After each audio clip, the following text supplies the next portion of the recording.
Yeah, our right-wing Christo-fascist audience will not be pleased with us. Let's go!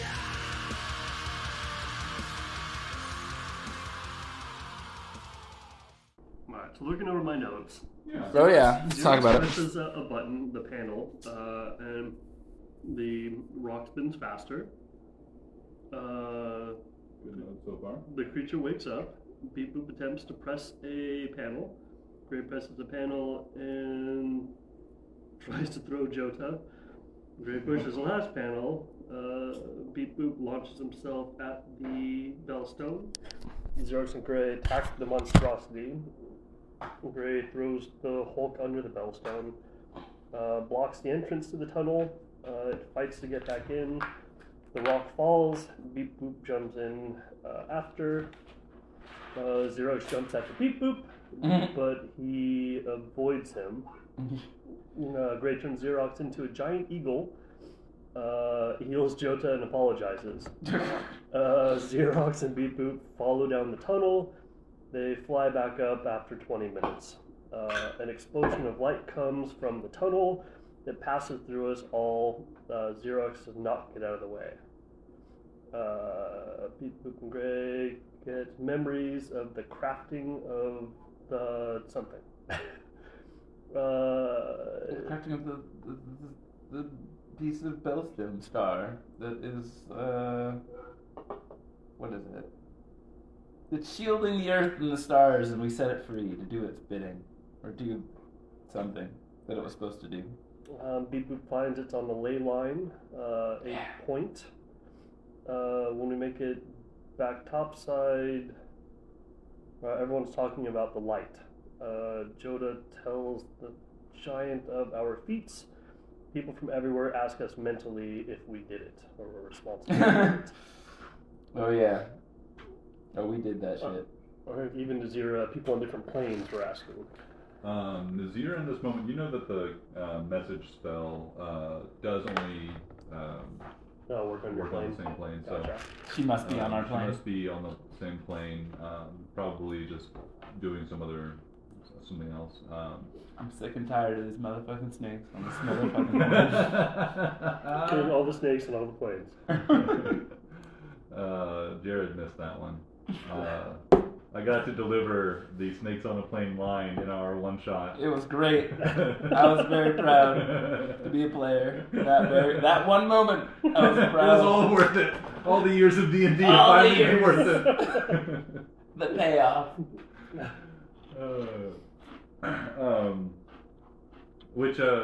I would love to finish this week if you guys have time. We can do it. And also, Jared, if you did want to jump in as well, we could certainly throw you into the latter half of the one shot as well if you have time. I'll see about that. Yeah. And with the advertisement of, Samuel L. Jackson impersonations by me, it's something you can't Oh, miss. you can't miss that. I know. Yeah, I'll that's try. a stupid ass decision.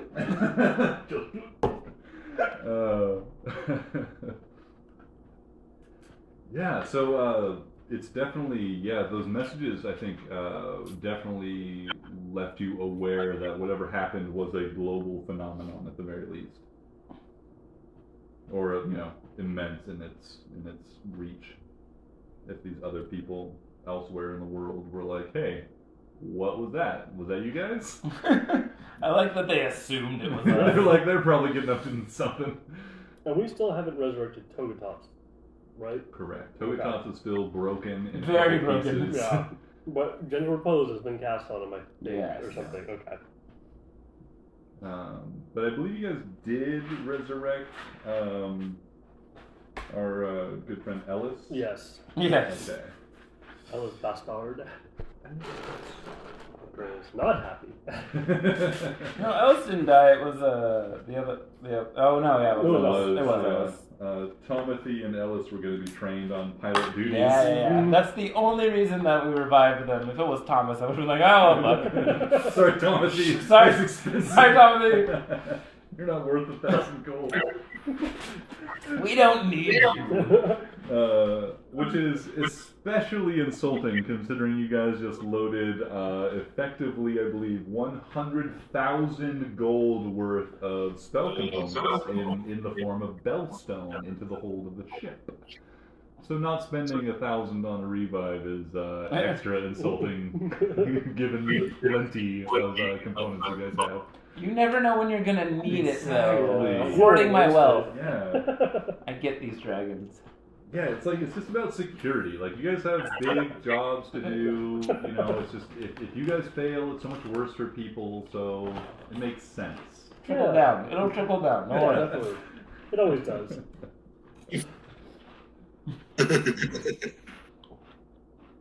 And when you guys retire, you'll be huge job creators with all that wealth. So Yep. And they'll name a park after us. Listen, my house staff is like at least 20 people.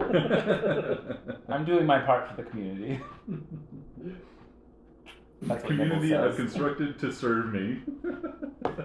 I don't live in Bubble Mark. All right. Yeah, I think that's a great wrap up. The monstrosity had indeed been did get hit by the falling Bellstone artifact, the giant orb, and propelled with it down deep into the earth to unknown depths before the expansion of that strange Bellstone artifact. That you guys did have that brief insight into its perhaps memory of its creation or something like that.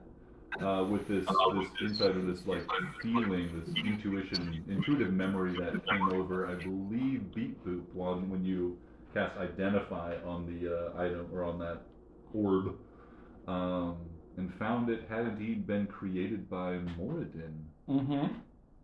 I did.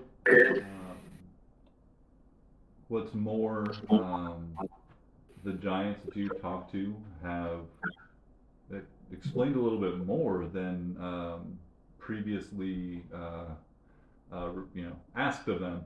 I think your previous interaction with them in real life, something like 2 years ago, but in game life, like 2 weeks ago or whatever, you didn't investigate too much about their like religion or what had brought them here.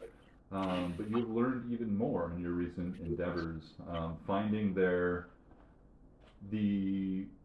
what made perhaps some of you curious was the odds of the giants digging this deep cut into the mountain, like into the earth.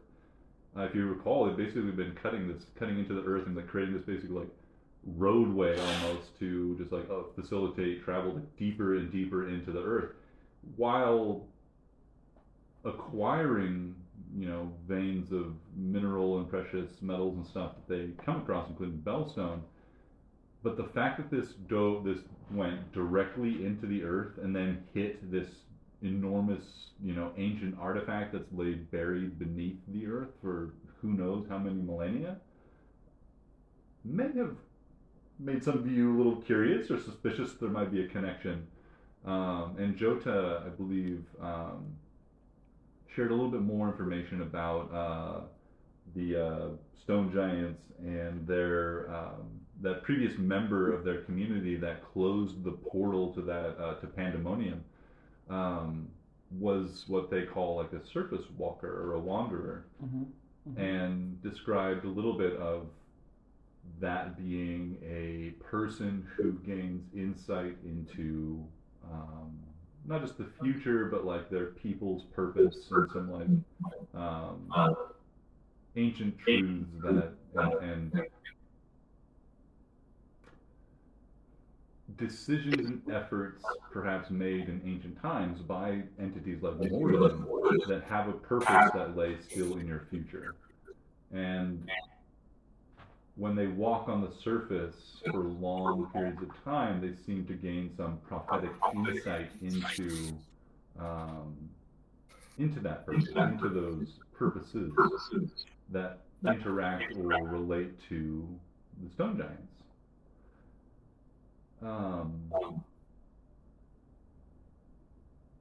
And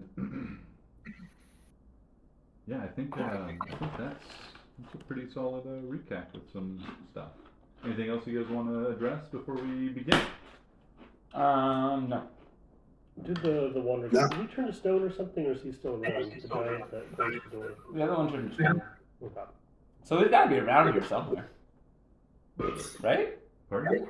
The giant that turned to stone closing the portal. Oh yeah, I mean, like you could, if you guys wanted to go and find that stone giant's body and where that portal was, you could certainly have the. I mean, probably either the humans or the giants could lead you there. Only one of us really knows about it, Yeah, that's true. and they're not sitting at the stable. Actually, just kidding. They are. They're right there in the computer. Oh, they're just very small. Little me. They're in the computer.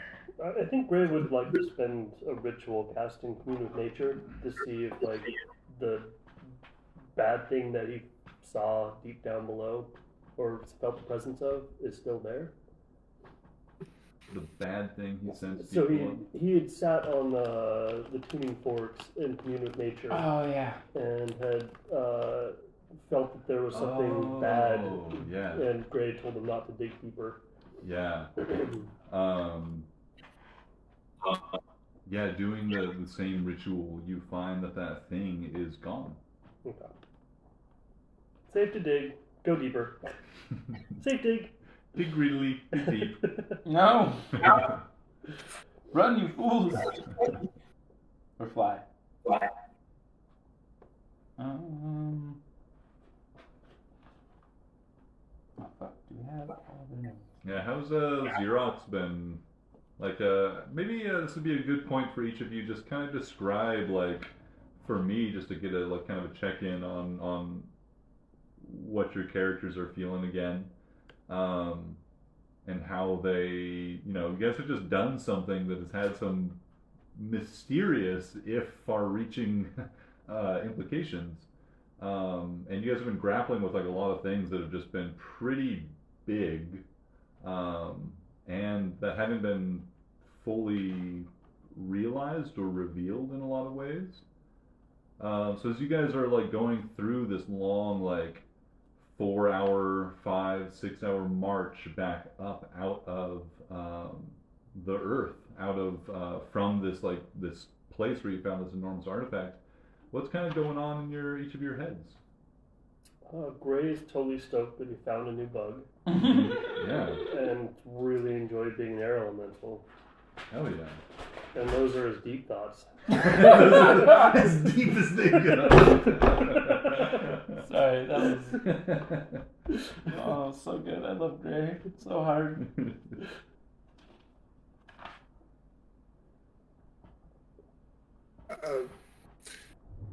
Xerox is, at this point, she doesn't know that this is a global event. But she's intrigued to know because it seemed like we'd tipped the scales in a bad way by unleashing the power of the Necronomicon upon the world. And using an ancient thing and she's wondering what we just did, because it's obvious that someone didn't want us to use this again,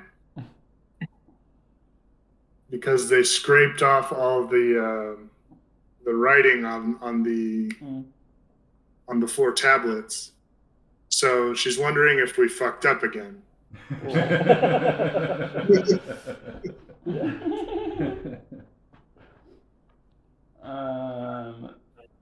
I'm on the Beeboop is definitely on the opposite end of that. He's super excited. He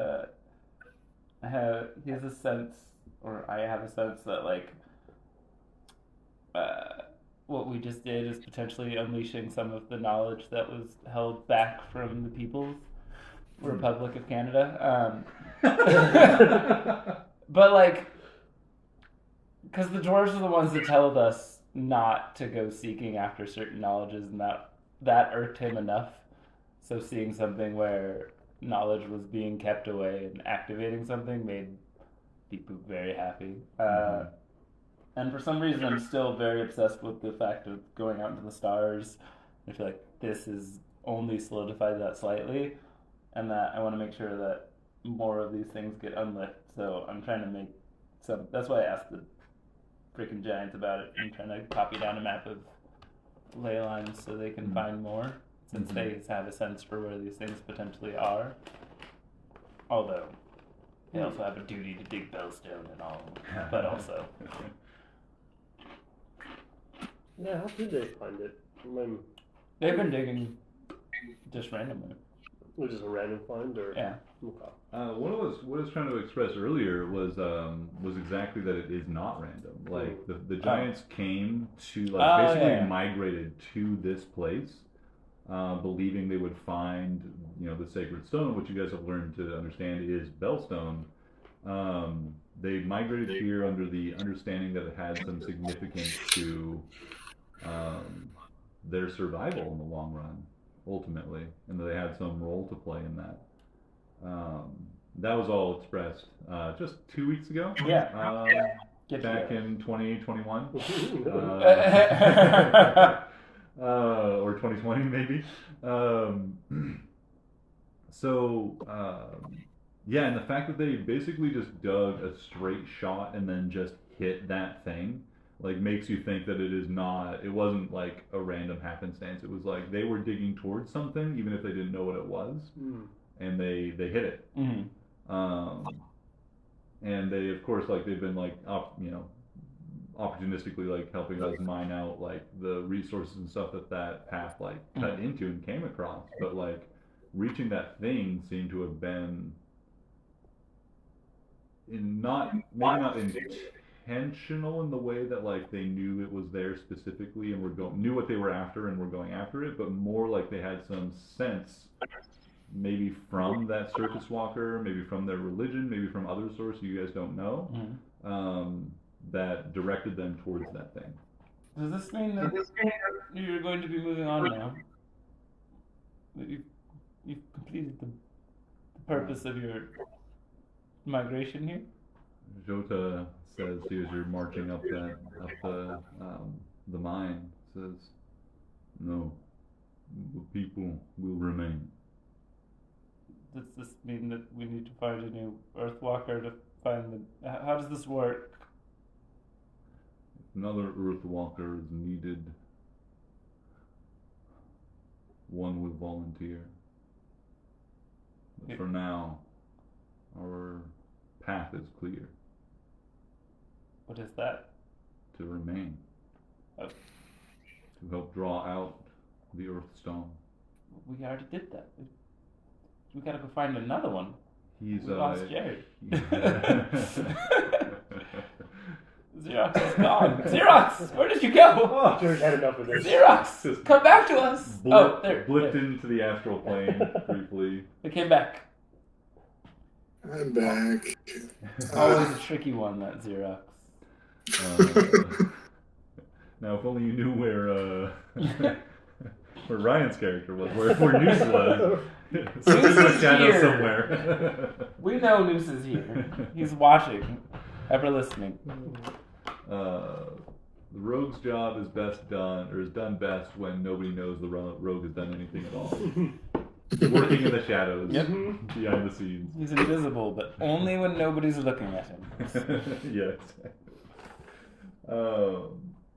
Jota says that basically, like, their purpose for now is to remain and continue helping develop the Bellstone and to mine it.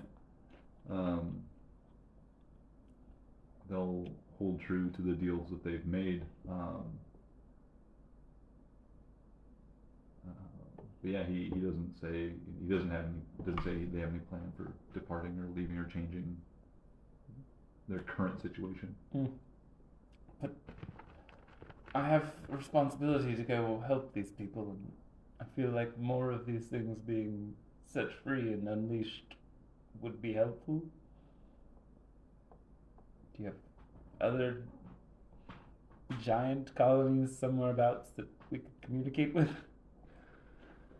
Jota says, "No, we are few and are enemies of many of our people. We left the strong homes at the word of our surface walker and our clan mother. We have few friends of our kind.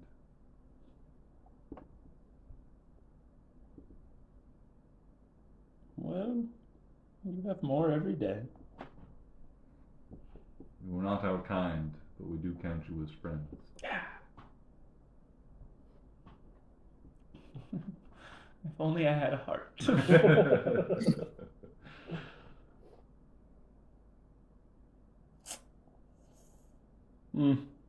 Well, if you find anything else fun here, you can keep us posted, I'm sure. We'll speak to the other little ones and they will let you know, I'm sure. Excellent. Well, we appreciate your help. Sorry that Gray hurt you. Was good plan. Said sorry. 2 times the crew. Yeah, I know, man. And I got a full other bag of it, so go ham. Okay, because these crumbs are getting real small.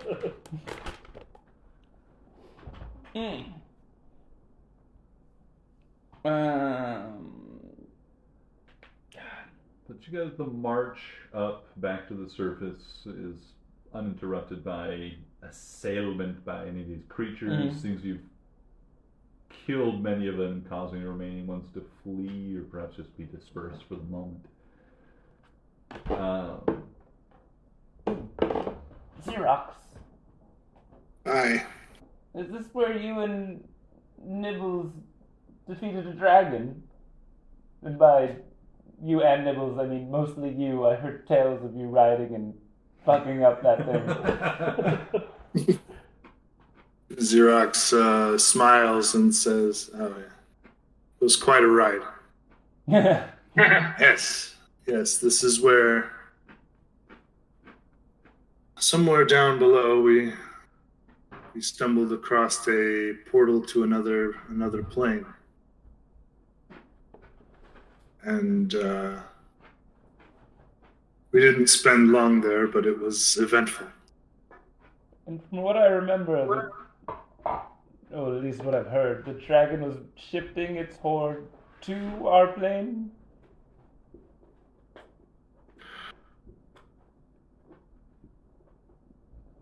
Honestly, don't recall. Fair. That is accurate. It seemed like you guys stumbled upon this open portal and found, like, beneath it a growing, a partial hoard of treasure. And when you went through, you found that indeed the giant, or the dragon on the other side, had been in the process of transferring its hoard from Pandemonium to your world. Okay. I went crazy grabbing it all. Yeah, he grabbed a lot. I don't think he even shared it either. For the orphans. It's for the orphans. What are the odds that some of that wealth might still be, under the portal? Did you all look? We took a great deal, but I'm sure there's some still down there.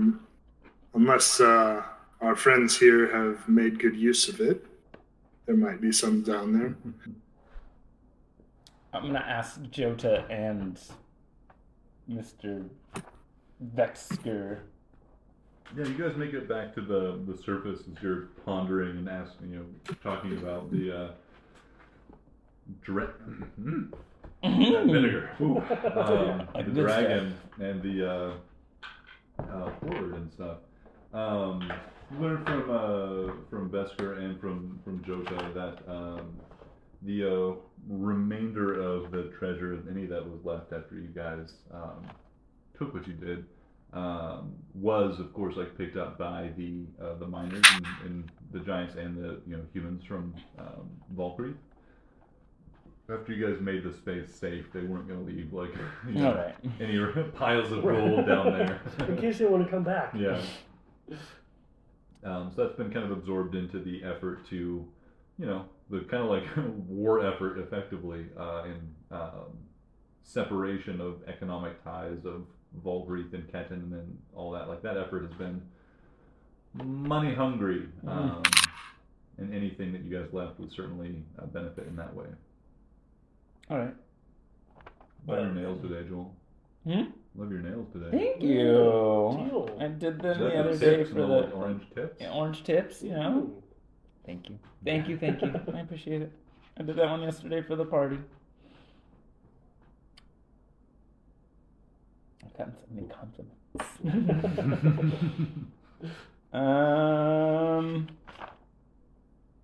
Well then, I guess. Where do we go from here, Xerox? Ray? Go up. Oh, that's what we came for. We need to find Zephyr still. We meant to inquire if they'd seen, if they had any, if they'd run across any, because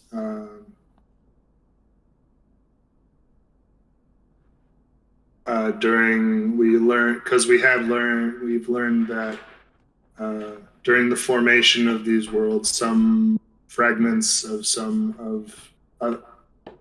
other realms were left in this one. So we were thinking, who else would know if there were deposits of Zephyr Stone than the giants? Solid point.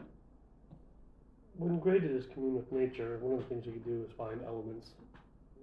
Is it possible he saw Zephyr within 300 feet of where he's at? Yeah, not. I don't know. I don't think so.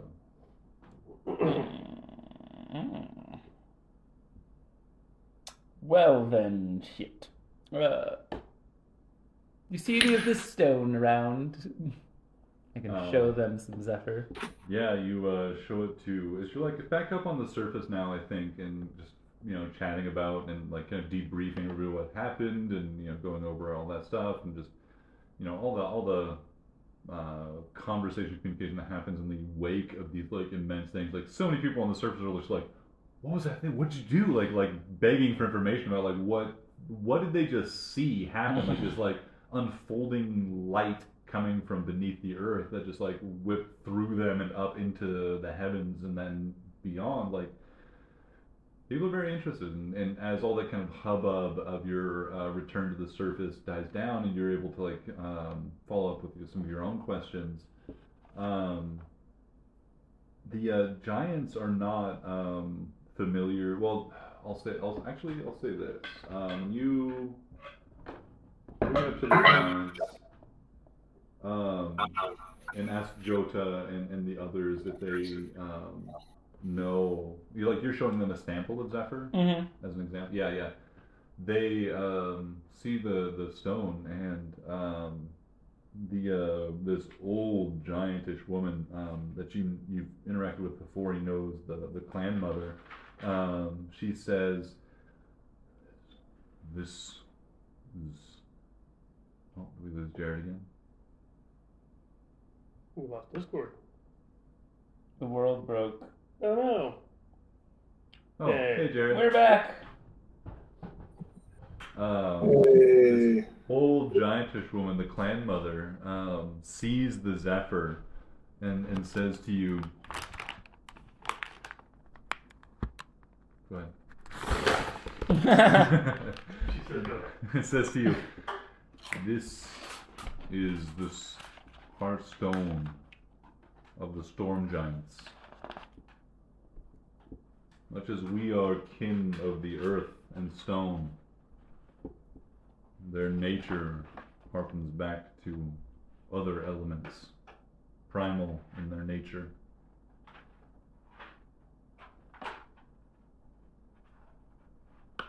Storm giants dwell far to the east, even beyond the wastes.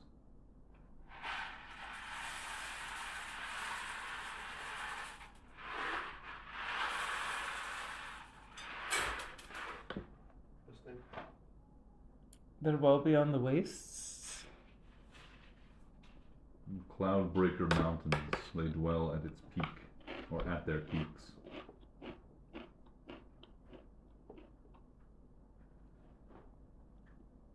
Cloudbreaker Mountains. We've seen that on the map. Yes, you have. But getting there seems much further out of the way than I'm willing to travel. Be not just out of your way, but like would be like past your way. Yeah. Well, but you haven't seen any of this stone here. We can look for it, but no, we have not seen it.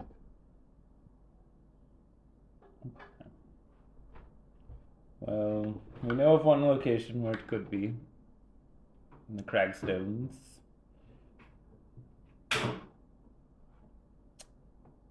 Only we had someone that could teleport us there. Well, Some I feel rock like or something. we figured out that a relatively good supply of it through Gray. Just what we have on hand will get us to where we need to go in the near term. That's true. But I mean,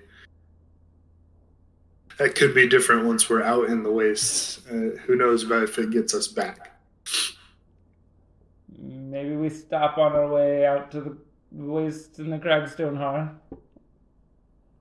Although I don't know how to navigate exactly to where we were. Seeing as we did a lot of Yeah, you guys- Wait, maybe I do. You traveled to that depot beneath the mountains But for we- the most part. But we traveled. But Well, then you eventually got to but the when we surface. left we left with Shippy and flew all the way flew from above there the mountains. to. Yeah, you've definitely been exposed to the area. Where did we meet them at? You ended up, I believe, started like, yeah, you flew down to Scofia. Okay, that's where we went. Yeah. Okay. So, I mean, with my perfect memory. And it was only been a few days. That's only been that long. I could fly us right back to that depot. At the very least, you would recognize when you got to the right place. Or if you went farther south than your destination. Because like right now you're probably farther north than that depot. Yeah, because we did go. Yeah. Yeah, that's fair. But you definitely have, like, if you got to, you could just go to the mountains and fly south so you recognize where you were, and then you could find it. That might be a little bit slower than finding it. You're like flying to it directly. That's good. Not in a. Well, we're sort of in a rush, but not that much in a rush. Maybe. Okay. That wasn't very confidence inspiring.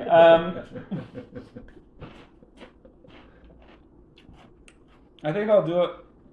Where's the map? Please. We have this map here, and then we have the larger map, which I also have. Ah, this one doesn't have where we're going to it. We're headed to Lumos, right? I need to remember where we're going. We're headed to Lumos. There. Right out there. Let's go to the taint. I mean, it's on the. It literally is on the way. Just a brief drop in. We've all heard of the taint and the goings on around there. And were we in Cragstone Hearth? Jesus. You guys, yeah, that's where basically in Cragstone Hearth is where. What's Sarah's character's name? Nazir was able to teleport you. Yeah. Okay. Yeah, so that's where you also met some of the dwarves that led you up to the depot, and also where you had your first encounter with Gif. Yes. That is one of the worries in my head. We are currently here, correct? Mm-hmm. Yeah. Well, maybe a little north, maybe like above that lake, like up in that, like east in those foothills. Yeah, exactly. Yeah. Okay. Well, then we have a map. Mm-hmm. So Then we could travel faster while we're in the zone. yes, That's true. So I So can have fly us there. and it's on the way towards Lumos, sort of? Yeah. Lumos isn't on that. Have we got everything? Have we asked all the questions to the giants that we want to about like what they know about this artifact that we just yeeted into the earth? Yeah. Yeah, Green will ask Jonah, like, how find rock? Who show? That's a big words question. I think at this point, like, perhaps you're just having a conversation, not only with Jota at this point, but with the clan mother, also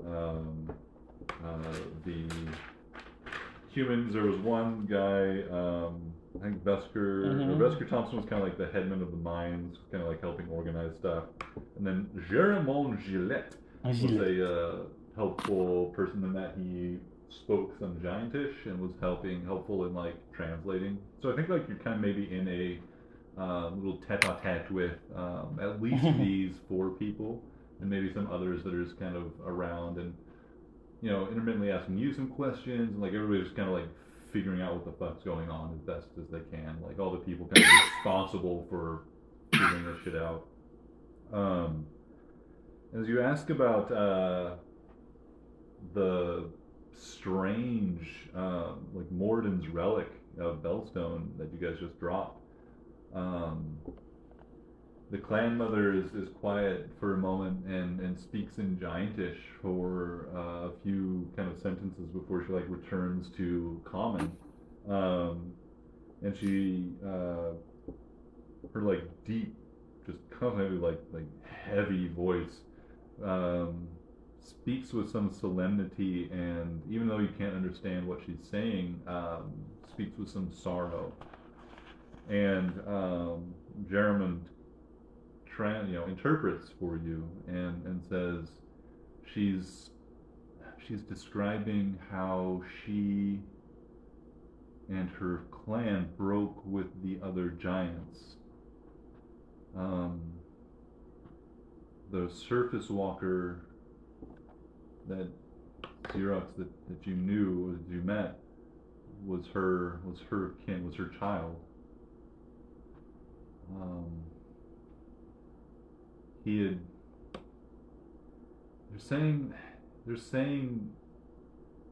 saying that when her, not just her son, but when surface walkers walk on the surface for so long, exposed, like, the abyss of the sky is what they call it.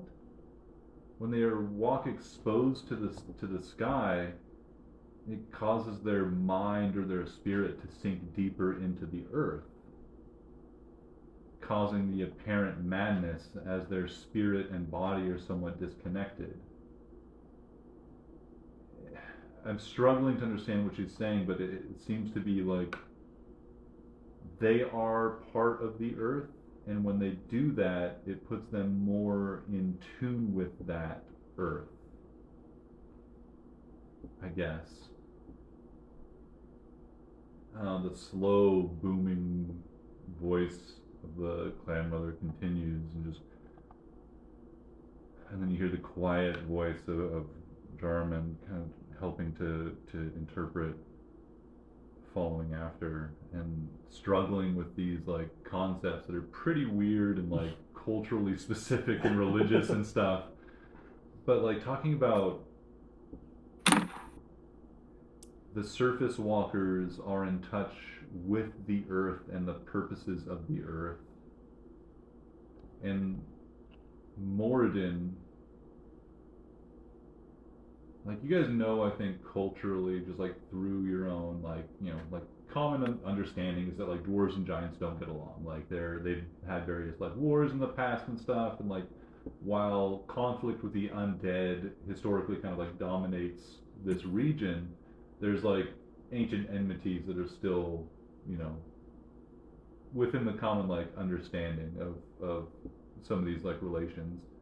And dwarves and giants historically like have not gotten along, but these stone giants again refer to Moradin is the All Father, as like the like if not the creator, like the one who took the raw material of the earth and like made it into what it is. So there's like some respect that you may not, depending on your awareness of kind of that kind of historical enmity, like would find surprising, perhaps. And they talk about the surface walker walking, and while they kind of go insane, their mind or their spirit is taken into the earth, or like sinks into the earth to maintain itself, to save itself from the terror of the abyss above, like the unending sky, which is like in a lot of like what you've heard in like some of this conversation, the interpretation is you kind of understanding is like some form of like hell, or like the worst thing possible for these stone giants. So there's like this deep religious sort of thing that they're describing, and this giant who was a surface walker told their clan that they needed to travel here, that there was great power in the earth here that they needed to prepare, a great source of energy and strength for what battles lay ahead in the future. And the stone giants, like you don't get the sense that they're talking about any like political conflict or anything, but like they're talking always in these like end of the world sort of eschatology sort of terminology, with like the very like foundations of the earth, like when the foundations of the earth are shaken, like this strength will be essential to its salvation sort of language.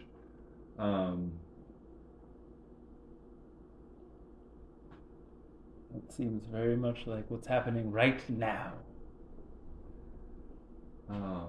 When you say that, I think the clan mother is quiet for a moment and nods. And she says,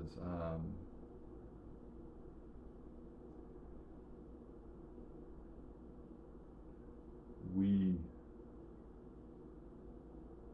are not the only ones with roles to play in the trials to come.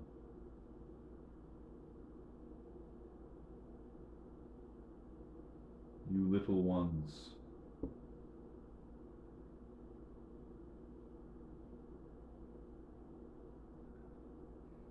go east knowing we keep this place for the good of all. We know not what the future holds, but we know we must prepare. The holy stone you dropped,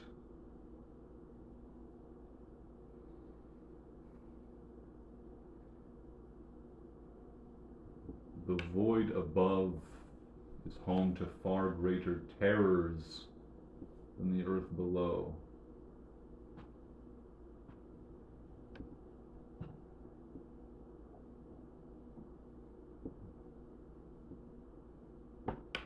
What has more terrors than the earth below?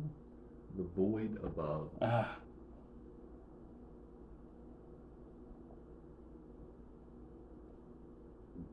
The All-Father did not leave his creation without protection.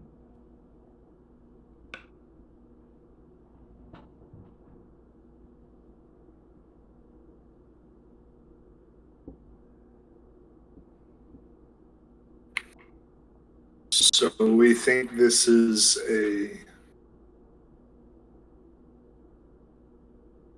a barrier. We may have just activated a barrier between this realm and others.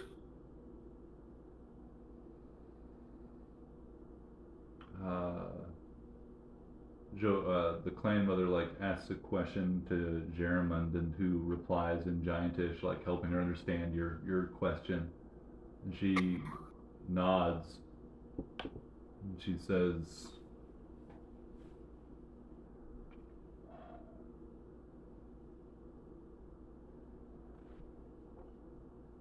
in the first times,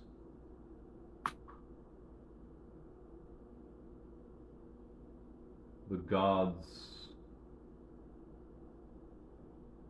separated their gardens from the wilds outside.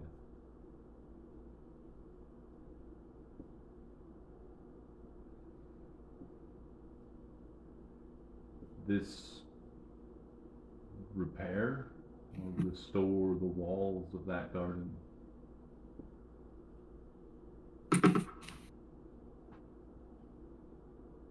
You put a brick in that wall. There are many more bricks to place.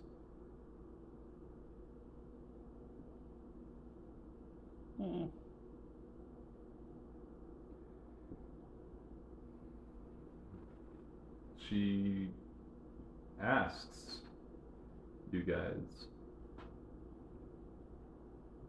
in that place of the stone, was there no instruction? No symbol of what it was or how to use it? All was scoured away. It was intentionally hidden. We found nothing. Only the traces that it had been those instructions had been removed. No entrance. Sealed up.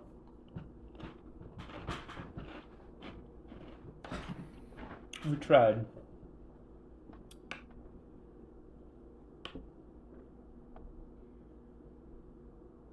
One brick of many.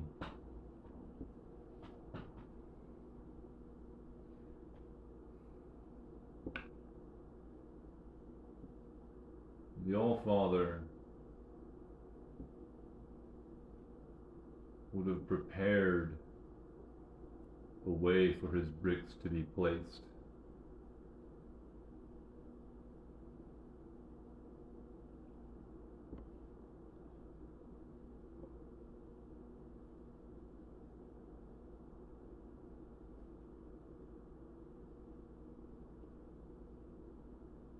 Well, then I guess we have to ask the dwarves about that.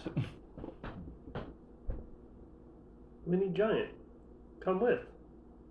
Come walker surface. No. Please? No. Money? He pulls out a couple holy copper coins. There's just like this booming sort of chuckle that emanates from this immense human and this immense giant.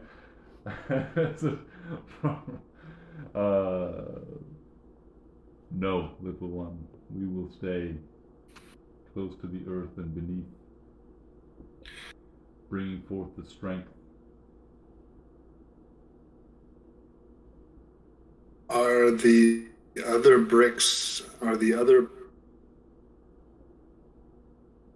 to be found with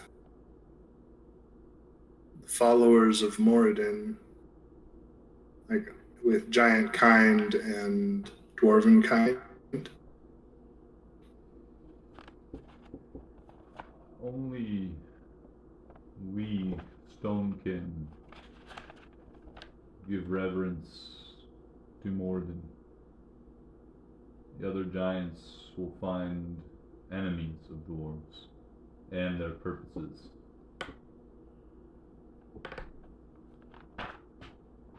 Perhaps the dwarves know more, or perhaps their stones have been scraped clean too.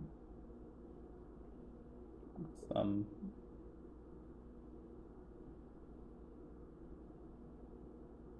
I feel like that was the case. It seemed like the dwarves knew of this knowledge being taken away and they warned us against pursuing it. They knew of some knowledge, but were scared of it. No idea why, but that it might bring death upon us. And I mean, true facts, one of those things that we thought were that knowledge we did just unleash upon the worlds probably wasn't the best idea. Hey, batting 500. Alright. Hey, listen. We made up for it. We released darkness, we released light. Mm-hmm. We restored balance. I think we unleashed a little bit more darkness than light. Balance is just a horrific equilibrium where people are being turned into undead all the time. Oops. That does mean that more people know how to get to the places of the Necrarchs, and maybe they also want to kill them. Yeah, But they also know how to awaken the, That's who the Necronomicon is whispering to. The most noble, heroes who would swiftly destroy any darkness they find and Bad be people are impervious to always- corruption. Evil people are always trying to get more power by killing each other. We know how this works. They always tell you your plans right before they try and kill you. So Yeah. just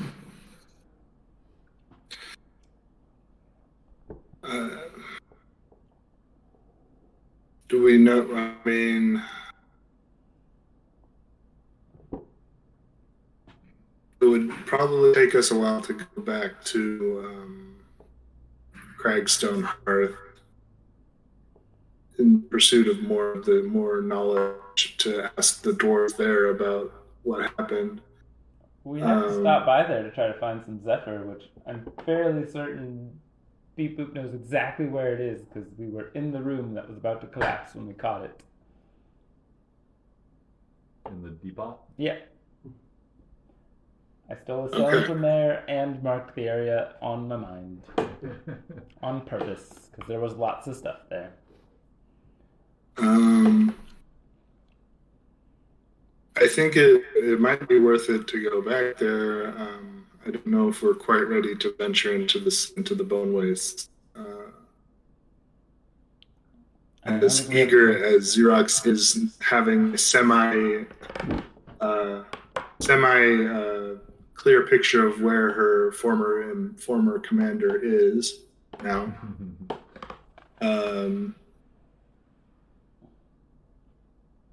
This seems too important to not investigate further.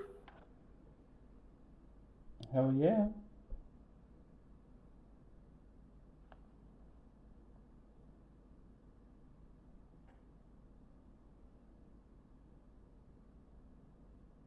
I say we go to Cragstone, then to the Hearth, and then to Lumos. Are you going to go to the depot or to Cragstone Hearth? Well, the depot. Okay. There are still some dwarfs there. Said they were hanging out and trying to clear out some of it. Yeah. Didn't they? That was they were going to be hanging out there until more dwarves were on the way to that were more like just like worker dwarves, not adventure clear out the bad guys dwarves. I guess we could stop at both. Yeah. You guys are pretty ultimately pretty fast flying these days. And it took you, I think it was 2.5 to 3 days to go from Scofia to Valkyrie. Mm-hmm. So now with your increased speed, thanks to the Gray. wind maps of of the people of Karam, you can probably make that same as journey in a day and a half. So to Cragstone Hearth, it'd probably be about a day's journey. So probably maybe half a day to get to the depot, half a day to get from there to Cragstone Hearth. Excellent. Starting to have a plan. Yeah, I think so. So everything here seems to be good at this point since we slayed the beast, and now we get the impression that they don't have any further concerns here. No, yeah, you are certainly met with the when you deliver your report, are met with a great deal of gratitude from the people here, particularly like Vesker Thompson and the Giants as well. Seem to like each of them at some point here, like each one of the Giants comes to each one of you at various points throughout this, and just like leans down, like goes down to one knee, and then like puts an arm like on your shoulder slash chest, and like in Gray's case, like basically like smothering him in the hand, and just like hold it there, pressed against you for a moment, and give you like while like maintaining intense eye contact, and then give you a nod without word, and then leave. Like each of them giving you some like in their own way, like some recognition for what you've done. Gray's going to show off his new bug. Is there any response to this creature? Tell me how Gray shows off his new bug, in which, like, what's it? Describe for me the situation in which people are responding to this creature.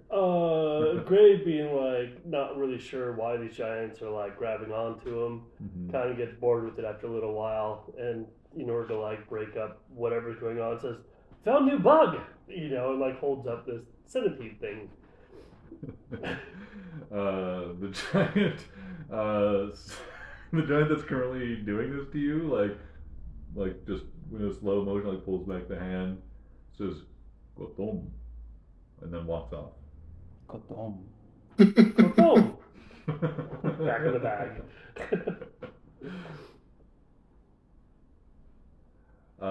They don't seem to respond. Like, I mean, it's like you don't know what sort of cultural and language barriers are at play here, but they don't seem to know how to react to you. I think that's what Gray would probably get, is like they don't even appreciate a good bug. Yeah, like, yeah.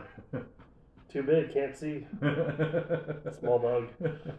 Big eye, small bug.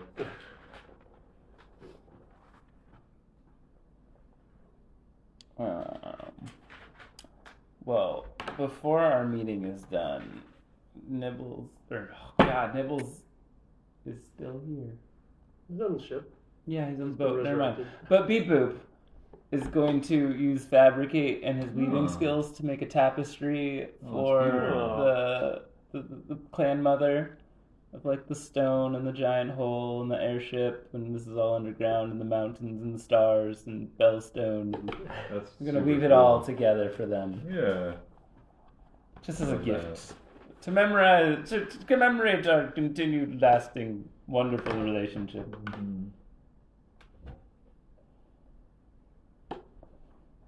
How far is it to the depot?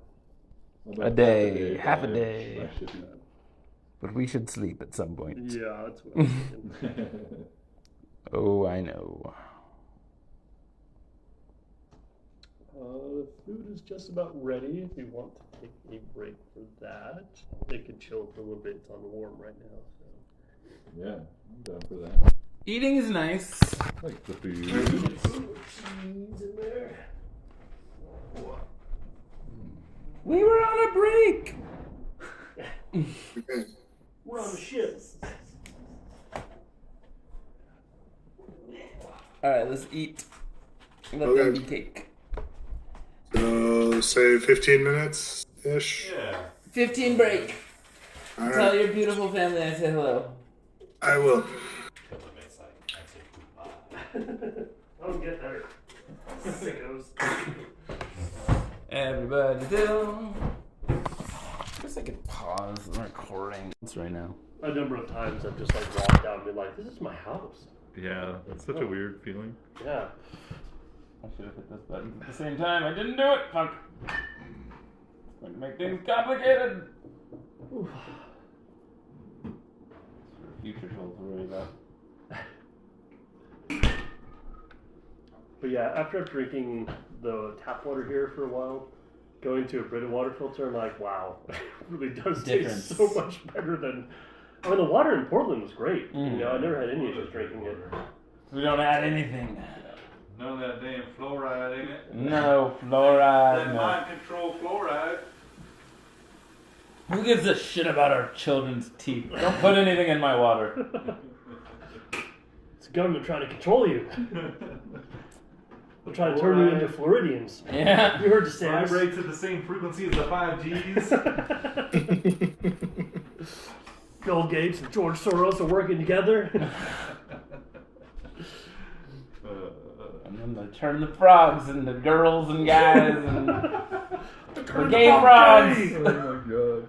Isn't that Alex Jones? Yelling about, Yeah. turn the goddamn frogs gay! So good. It's like peak America. I'm so glad he's not a thing at the moment. Oh God! I mean, he is. Just, Now he's a broke thing. He's bankrupt. He can't pay those Sandy Hook people. but he has so many people that are taking care of him because Yeah. they believe him. Oh god. Yeah, it's bizarre. It is really strange. Why can't I just be a sociopathic millionaire? I mean, really. Right? Why can't it just be just a charlatan that just sells people bullshit and then on top of that sells them health supplements? Ah. It's the dream. It's the dream. Oh my goodness. Snake oil salesmen are alive and well in the 21st century. Oh my god. Bizarre. Truly bizarre. Never mind. I don't need to talk about this while we were recording. I was looking at some old classmate stuff the other day and I was like, what the fuck? What?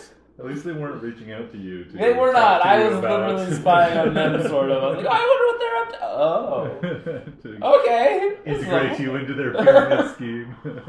When I met my neighbor next door, I'm like, oh yeah, my family's here, blah, blah. She's like, well, where's your church family? In In my hell. heart. Yeah, she goes, we're up here, blah, blah. And I'm like, oh, great. I'm glad that you are there. Yeah. Do not engage.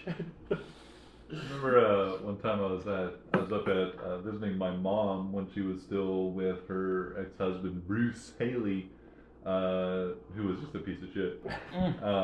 But his mom was an ostensibly nice old lady who's really just like a kind of mean-ish, selfish old Christian lady. Likes being the center of attention, so that's why she quilts, so she can get recognition from the community and stuff. So it's just like that sort of thing. Like, but anyway, we're at the dinner table one time, and I was there with Shell, and they're talking about, oh god, I can't remember the context exactly. They're talking about like their Christianity and stuff, and they like asked if we like were like found a good church. I think that was probably it, like the difficulty finding a good church or whatever. So hard. And yeah, I said, I was just like, yeah, no, we're both happily apostate. And not another word. Yeah. Good. I didn't want to push it. And it's like, yep. Nope. Great. Yep. Thank you. Mhm. Yeah. Actually, I go to the mosque. Yeah. You want to push this conversation further? Let's go for it. Because I don't know anything more about going to a mosque. Because that's all I got. I've been once. It's kind of cool. My Fun. imam? Yeah. Mom. No, just imagining I know. Evan pulling more out of his butt. My imam says, praise Allah? Praise Alice. Took that class in college to terrify my mother. It's great. Muslim studies? What is this crap? Grow a big beard. Don't worry about a mom. I'm learning about the good book.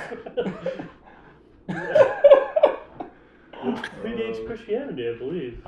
Or no, I think Islam was last. It was last. No, I mean, Johnny are we come counting late. Mormons? No. It's not For last. Scientology. Scientology. There's a lot of other religions. Of the monotheistic. Of the Abrahamic religion. Yes, Yeah, it was yeah. the last of them. That was actually a fun course taught by an annoying teacher. Yeah. I like the history of it. It's interesting. It Yeah. is interesting, and it's weird having people talk about it in the context of like it was just a lot of people going off and killing other people and bringing them back and making them be a part of their like. Yeah. Wait, this is like This, the like, thing that tribal- everybody believes. Like Yeah. Right. we just murdered a bunch of people and made them be a part of our religion, We but enslaved it's- all the women and children. And at least they're honest about it. Unlike the Christians are like, oh no, we would never do something like that. The Christian story, like all the Old Testament's still full of just like all the like, yeah, and we murdered every single one of them, and God was mad at us because we didn't murder all the children. Like, Oops. I tried killing all my own children. I could kill half of them.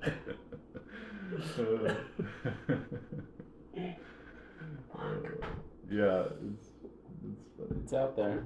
It's good Yeah, stuff. it's all like it's all Old Testament stuff. Like once you're, New Testament, you're under Roman rule. Like it's a different setting, different scenario. You can just be kind of like, yeah, it's all like the big empire's there. We just got the vibes, though. We got the vibes. Yes. Got the JC vibes. If you're a slave, don't worry about it. You got a good place to Stop go complaining later. and talk to Jesus about it. All right. Oh, listen. All right. We haven't started recording yet, have we? Oh, sorry. We're That's all live? Oh god. This is all live. Don't worry. I'll cut it out of the mix. Delete. I already have to go in and start messing with the things to get the audios to combine, so I might as well. Yeah, our right-wing Christo-fascist audience will not be pleased with us. I know how to cut out our speech. No free speech in Joel's podcast. It's like all of our audience thinks like the elements of like religious and theocratic oppression and stuff are like positive parts of the campaign. They're like, man, this Gwengold Imperium has sure got some good ideas. Why doesn't the big help gang just go there? They're fiscally responsible.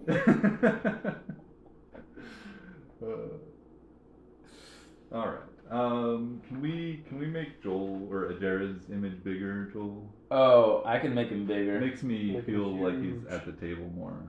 Oh, there he is. Hey. I can is our even video make not him on? full screen.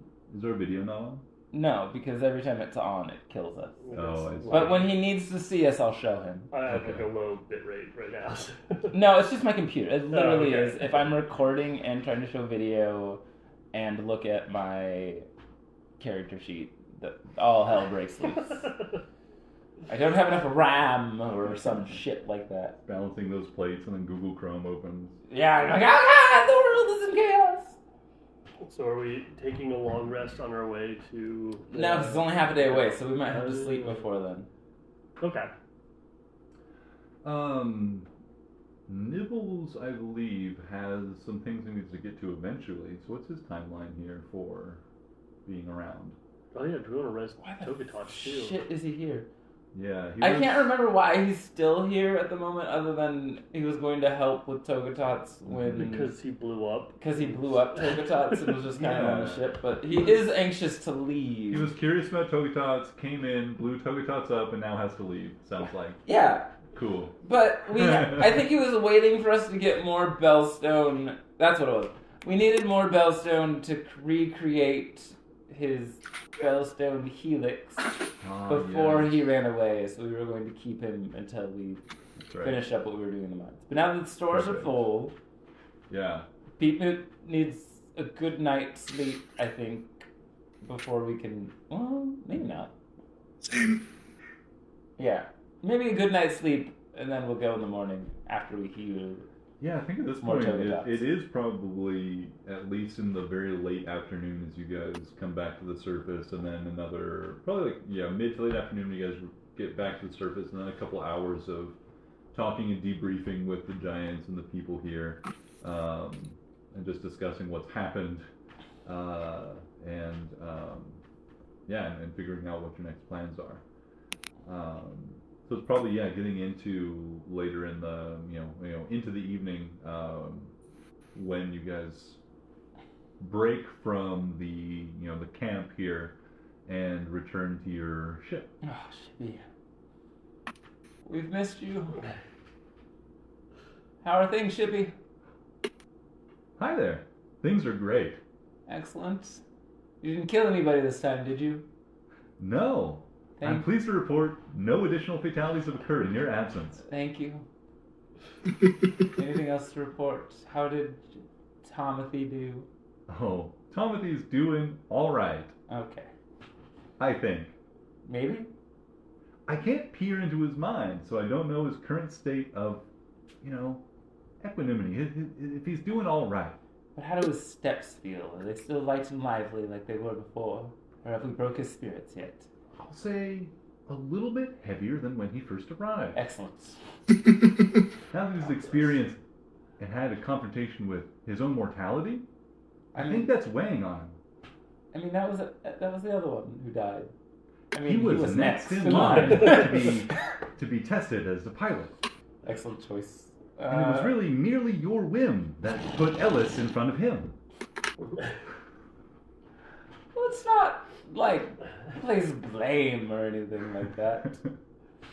No blame is being placed. Merely recognizing what occurred. And what might be affecting his footsteps. Hey, Shippy, now that you're heavier, is that a problem? We've filled you up. Are you still feeling okay? Quite the contrary. I feel great. Okay. I feel like something's vibrating inside me, full of potential, like it might just burst forth. Would you like us to put some of it inside of you? I would. Okay. Are we taking votes, or is this something that I can just do? Shippy hungry. Feed Shippy. Sweet. Bellstone it is. And I'll throw in 5 pounds. Oh God, we're gonna have to start tracking Bellstone. Ugh, don't worry, I got it. How much bellstone did we get? We had 1,000, now we have 955 pounds. We have 951,000? Oh wait, did we get 100,000? How much? We only have 1,000 pounds. So yeah, you're talking Half the you're ship's talking yours. you're talking weight, you're talking value, I think. So yeah, you got 1,000 pounds, which is a rough economic or equivalent to 100,000 gold of spell components, and that's like obviously market forces, and as people learn the magical properties of Bellstone, it might increase in demand, which will affect the price. But Ooh, the stock market? It's all Hold. going to be changing. So We gotta hold. I've got a series of diagrams that will help us track the value. Bellstone stocks to the moon! Invest wisely. They're trying to short sell us, don't worry. We'll cover the float. Gwenpool shortened Bellstone. It's a conspiracy, I tell you that. Don't buy FTX. So you guys have 1,000 pounds, which is equivalent to $100,000 or 100,000 gold worth of Bellstone. The Bellstone is effectively, I think that makes it out to the math, right? 100 gold per pound. Yeah.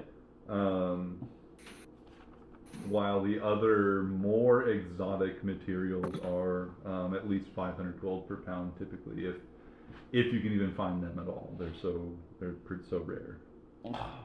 Talk to big words about that. She's gonna sell all this so she can buy spells. I'm mad listening back to the old episodes and being like, we could have had a lot more of that red root. We could have had a lot of other things. But we were like, let's get the fuck out of here. We'll never need this garbage. Who wants to explore this other world that we're in? Speaking of that, GIF, Joel shared a GIF with me for context, which is pretty funny. Just somebody laying tracks as they're going down the railroad, as what DMing is really like versus the well planned and orchestrated thing people think it is. But yeah, I was definitely in the back of my mind, I was like, oh god, I haven't prepared enough of all of these stones and what they can do with them. And then you guys were like, nah, we don't care. And I was like, oh my god. I can put that off for 1.5 years in real time. It's when you're just like, oh, I think we're gonna have to end our session right here. Let's take a quick 30-minute break. Yeah, it's I had all those, and I was just like, yeah, there's one for each plane of existence and stuff, or material plane, blah blah blah, blah, blah, blah, blah. I had all these notes and stuff. And I was just like, man, I have not spent enough time thinking through all the consequences of all this stuff. And then just like, nope, doesn't Nope. matter. We gotta go. Yeah. Being We got dived places to on be. by skulls. Yep. You did put the pressure on us to leave because there was like pandemonium was getting more pandemonium-y. It's not a friendly place. Yeah. Yeah. After we slayed its dragon. Although, you still have... I don't know if we did anything with those teeth, but we still have some dragon teeth unless we did something about it. Oh, yeah. Xerox says anyway.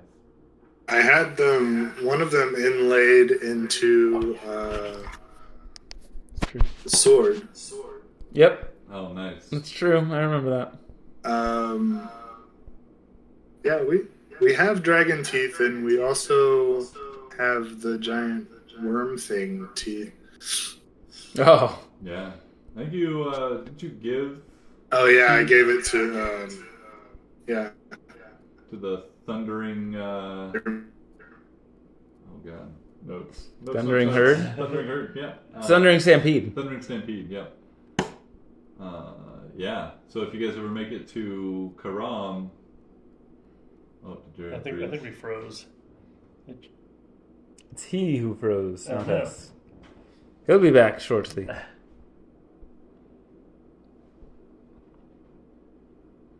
is just the right amount of coffee. Quilla has not water bad from the coffee. pool of Lyra. Oh. Oh, hi, Jared. Nope. Hello. He's backeth. Or we're back. One or the other.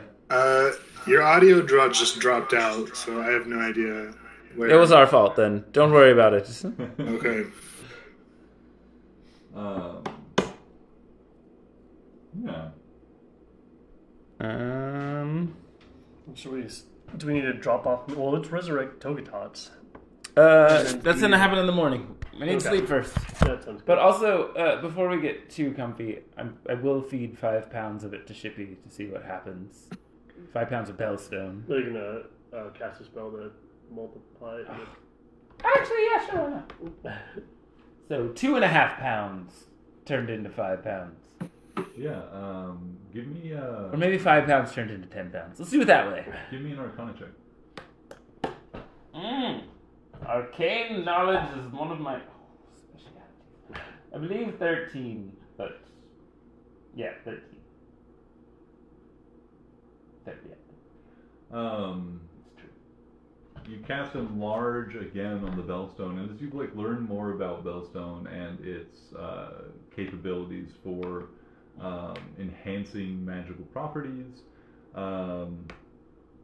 you are beginning to suspect that what you are doing here is probably not having the full impact that you are imagining. Don't take this away from me, Mark. You're increasing the size of this, but what you're really doing is temporarily increasing the size. Like there is like an increased arcane, if you can imagine an increased arcane value, but you're increasing it really only by the magic that you're imparting to it.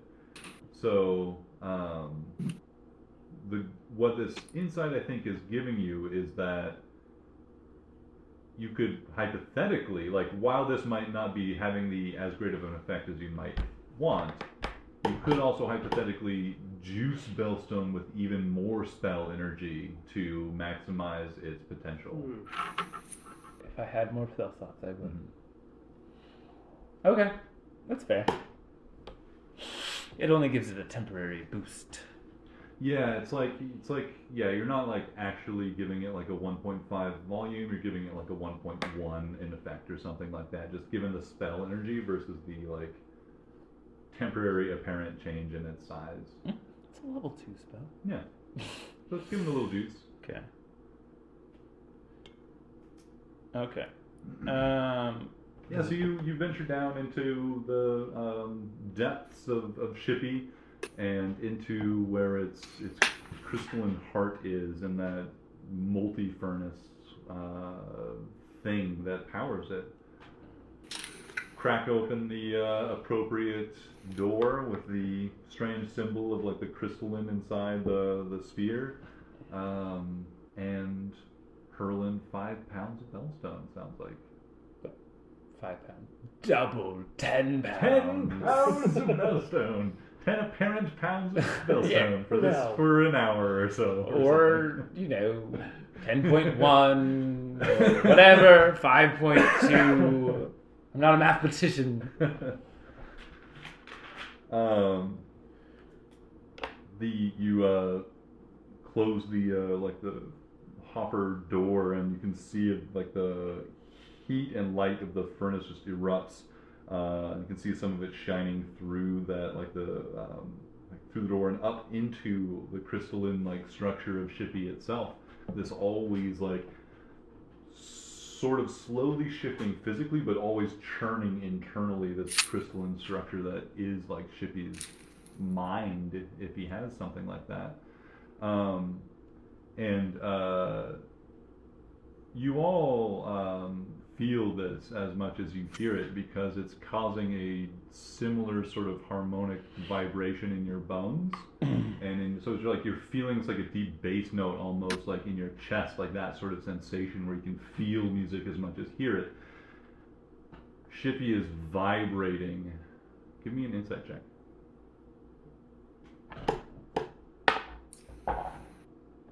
Ooh, 7. Gray knows. 22. 25. Nice.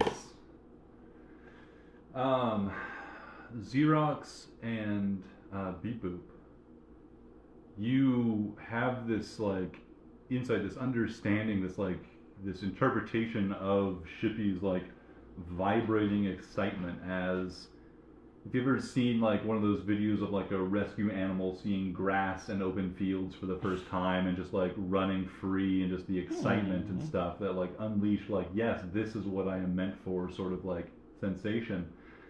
There's this excitement vibrating through Shippy. Gray, Shippy's super sexually excited and is about just moving towards something. Shippy gonna bust. Shippy says, "Oh my,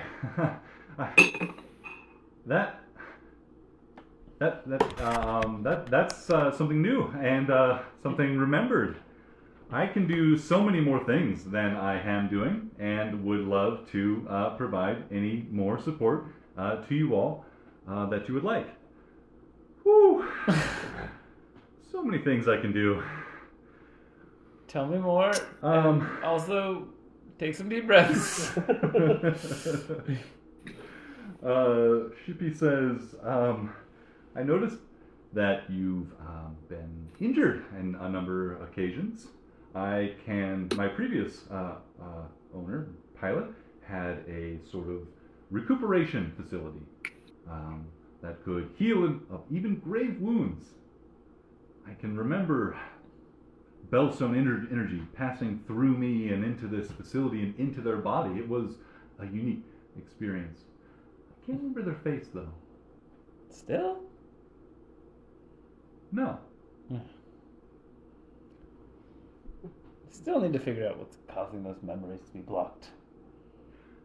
I've been studiously investigating the holes in my memory. Oh, thank God. Shippy in heat? Yeah, Shippy. Shippy, can you have babies? No. Yeah, damn it. Leg? No. Not that I'm aware of. Can you impregnate something else? I don't think so. Oh. Okay. I'd be happy to try if that's what you want me to do. Did Gray get a sense for it when he was Shippy? You had a very intuitive interaction with Shippy. Rub my times, rub my times! Did not experience any sort of sexual gratification ability for Shippy, nor any reproductive desire. Had to ask. Yeah, it's fair. Yeah. Shippy says, I think I can also integrate your map a little better. Oh. Which one? The Panopticon Atlas. Ah, please. It will take a great number of resources, I think, to perform any of these functions. Build these new materials capable of providing me with the capacity to help you further. But I've sensed a great deal of bellstone inside me. I'd be happy to eat it. How... Do you have a sense of how... I can also be a fabricator. Hmm? I can provide you an adaptable workshop that can create things that you might need and allow you to create even more complex things. Just feels like you read my mind. That was literally the next thing I was going to say was I need to come up with a room that can be a workshop. Those clever gnomes also installed on me those weapons. Yes. Would you like an arcane ammunition dispenser for those? Oh, God, we can do a lot of things. Lastly, he's now destroyed, but Togatot's talked a lot about an abomination, and it seems like you might be encountering abominations again in the future. Would you like a sterile laboratory to contain them? No. Ellipses? Or any other rot that we come across. I mean, maybe. I got a healing room, a workshop, arcane bolt dispenser, sterile laboratory. Am I missing one? Oh, the Panopticon Atlas? Oh, Panopticon Atlas. How much cost? A lot. Comparing it to how much I just gave you. I think any one of these integrations would require 200 pounds of bellstone. Minus the 10 that I just put in. Yes. The first one, I can save a little bit of that energy you've already supplied. And furthermore, I think I could do even more impressive things with bellstone and other exotic materials. But I'll need samples of those to be able to tell you what. When Nibbles destroyed cold iron, my guess is that there's none left. That's a great question. There was a lot of energy expended from the cold iron crystals upon its destruction.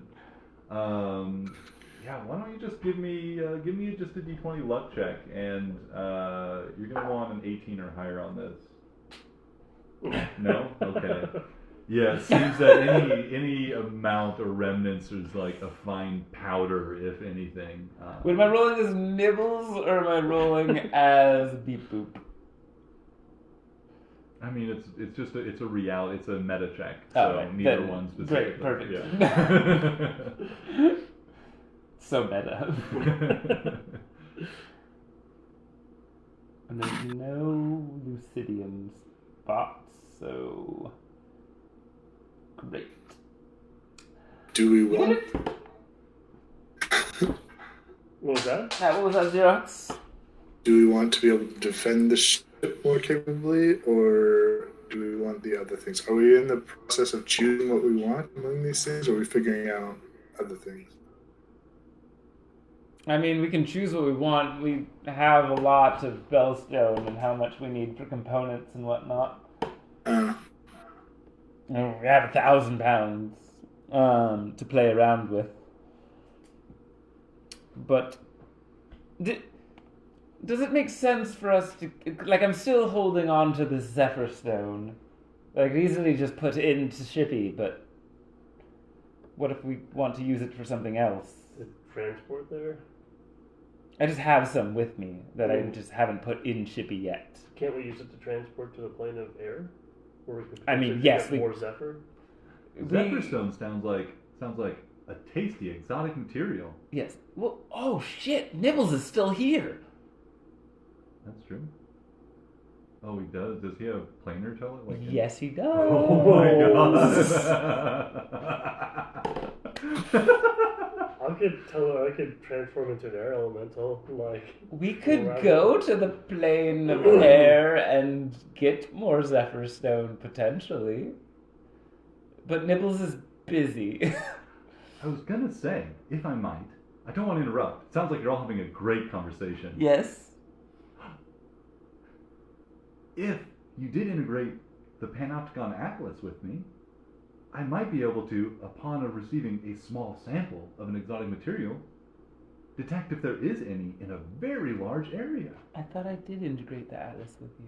Oh, but you're No, talking about I spending mean, more money to do yes. so. Yes, okay. An integral navigation system will require a significant input of Bellstone for me to integrate and fabricate. What other things could you possibly tell us? About what? If we had an Atlas, like... I don't know. If we integrated the Atlas, you wouldn't need Nibbles or your friend Nazira to cast teleportation. Oh, fuck. I could do that for you. Yeah, Sounds I like a could go good with thing you. to do. that sounds like a great thing to do. Okay, we buy. Oh, God. It starts like Gray runs down and starts like grabbing handfuls of bellstone and just throwing it into No the hopper. regard for measuring how much. No, be precise! I guess it doesn't matter if you're precise or not, so let's do it. Yeah. Oh, God. So many choices. Let's make that 800 pounds. As far as defending the ship with like the auto loader, like we haven't experienced anything that really required it yet. Don't say those things in front of the DM. Yeah. But yeah, I feel relatively good about our ability to defend. But you know, can always use more weapons. That's how our military budget became so large in the first place, Jared. But I think the priority should definitely be integrating the Atlas. And Nibbles wouldn't mind a workshop. Or And beep boop. Or Nibbles. Both, actually. Really? Literally would not mind a workshop. Nibble's like, oh, a mobile workshop and lab? I like that. Could Shippy fix tater tots? I mean, we'll ask him to help when it comes time. The healing room, is that what you're questioning? Yeah. It might help us the next time we kill one of our hirelings. Like Ellis. yeah, No, just murdering Ellis. I turned into a bug.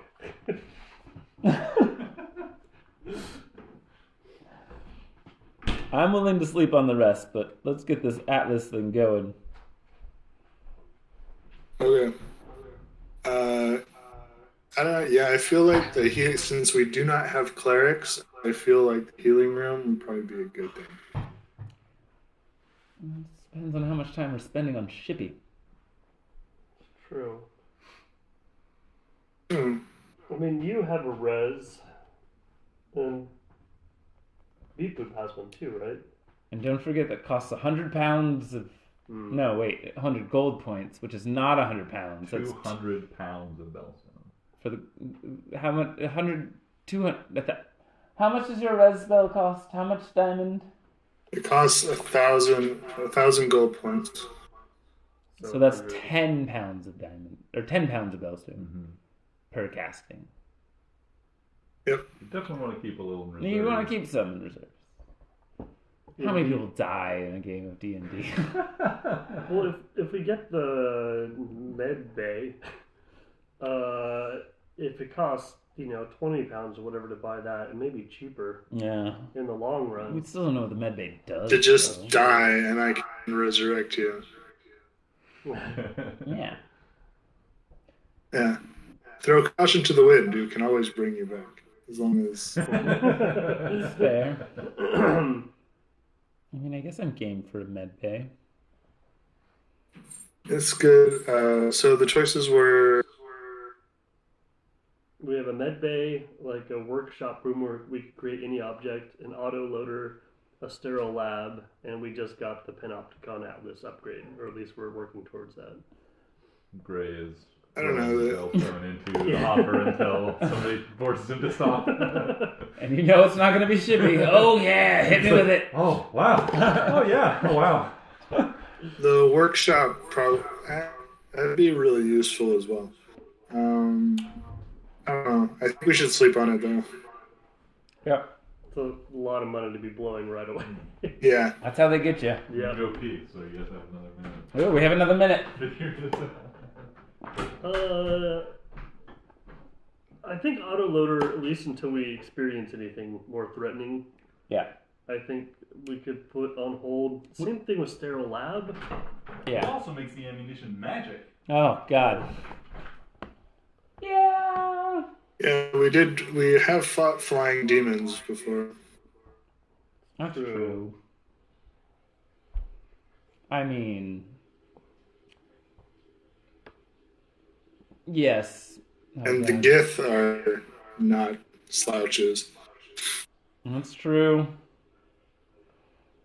But they're not going to be problematic. So you think. Yep.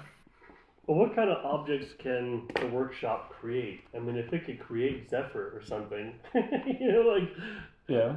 I think it's, yeah. Or can it, what's that? Infinite resource pack. Yep. Yeah. It's important. Can it create magic items? I bet you it. Well, Beep Boop can create magic items. I just might be able to do it more efficiently in that room.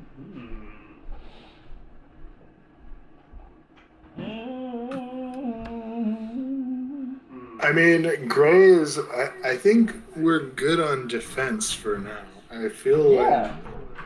like ability to like. I think we're still trying to find our way in what we're doing. So I think in the immediate term, doing like the workshop would be great. Would be a really good idea where we can create items that we need. Yep. Workshop and healing room are top of my priority list. I don't know what I would do with a sterile lab. Except for maybe create a novel virus. Well, yeah, then if we can just take Orcus out with a virus, then we're good. Yeah. Do we know We're if all Orcus good. is anti-vax? Actually, no. He's a demon king. I assume he's anti-vax. Yeah. Oh, Jesus. Hilarious. I'm sorry, I just lost this another couple of our right-wing. That's another few subscribers down the tank. We'll bleep it. Most of our audience doesn't watch live. Literally 0 of them. I mean, technically all of them watch live. I mean,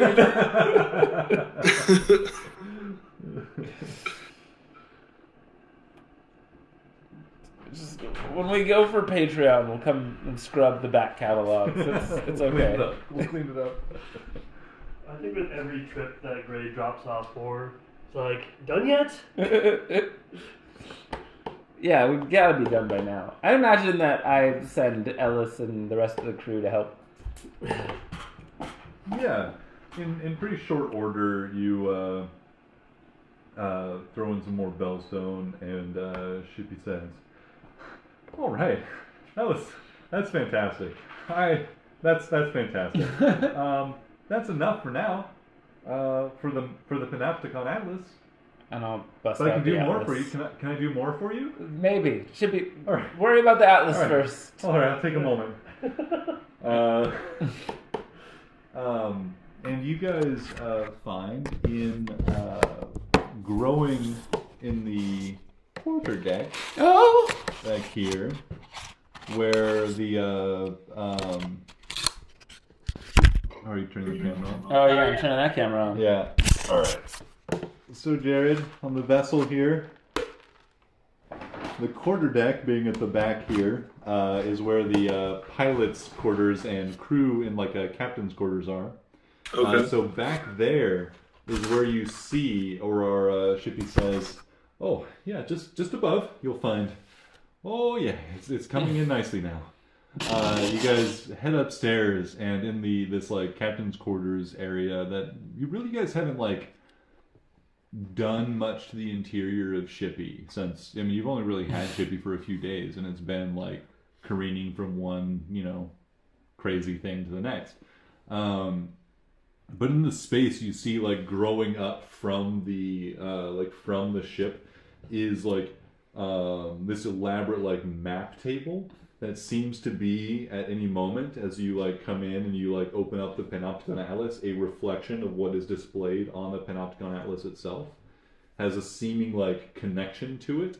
And Shippy says, yeah, anytime the Panopticon Atlas is on board, it will be completely integrated with my own navigation system, and I can also use it to, as we said, teleport you to places the Panopticon Atlas can see, and also to other planes if you provide the right material.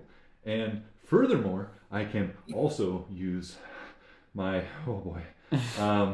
my tuning fork to detect elements, exotic elements, even far from here, and can navigate to them.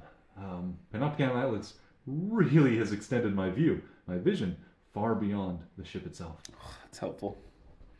That's helpful. Gray's gonna whisper to Beep Boop, Shippy pervert? No. It's entirely non-sexual, Gray. I assure you, it is very exciting and exhilarating. And Find you. Yeah, insight check. go for it. It's not great. 11. Shippy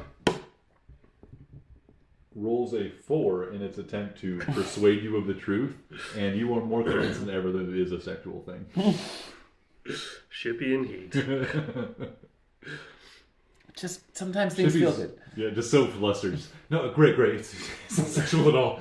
I don't even know what sex is. I don't even know what that would mean for me. I'd be happy to help you with sex if that's what you want me to do. Anything I can do to help? Will Shippy always ship? You asking that right now, or just thinking back? No, Grace says it out loud. I think they told us they remember being created as a ship. Mm-hmm. Yeah, this is all very new, but also it's opening up some memories to things I've been able to do in the past. But no, the first things I can recall are being activated as Shippy. And they put this stuff in you before. Oh, I told you when you first turned me on again that I had previously cannibalized many of my systems in order to preserve central functionality.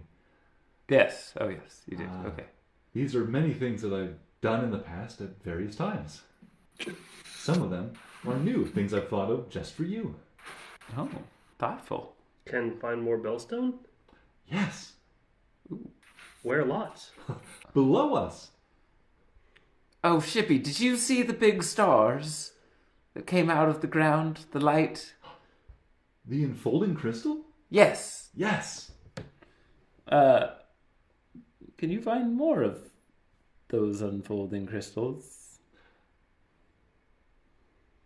I don't understand the question. Yes, you do, Shippy. It began unfolding from deep beneath the earth and washed over me and then folded out into the heavens above. Yes, and it was made of Bellstone, and it was very large, and it was under there before we got here, and then we loosed it upon us. Well, I didn't know that thing was there. It sounds like you know more about that than me. Okay. But with the Panopticon Atlas integration, there we go. If you give me some more Bellstone, I might be able to find a concentrated source that sounds like what you're describing. Perfect. How much? How much Bellstone would I need? Yes. More rock? To sniff? Yes. Just a couple lines. Not much. Just a sample. Oh. In fact, you've given me so much Bellstone already. I bet I could activate it right now. How about this? Here's a whiff of Zephyr. You give Because it. we need some more of that. I can't actually smell. It was a bit of a metaphor. You'll need to put it in my furnace. We'll put. I only have 1 more pound of it.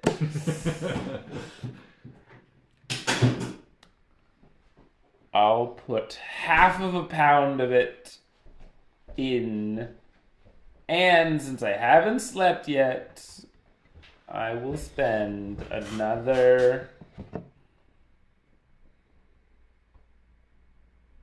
3rd level spell slot to enlarge it. Ooh. A little extra juice. A little bit. Love that. Love it. I love it for it. Loving it.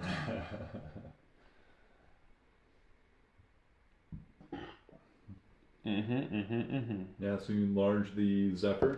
Yeah, half pound of Zephyr. Describe for me how Beep Boop's magic works as you like hold this like Zephyr material and enlarge it. I basically like take out some chisels, and start like chiseling away like I'm going to construct something out of the Zephyr. Wait. Oh, I have 6 pounds of Zephyr stone, so I have way more. Doggy. Never mind, I'll put in a whole pound. Sorry. I was skimping. I didn't read my notes.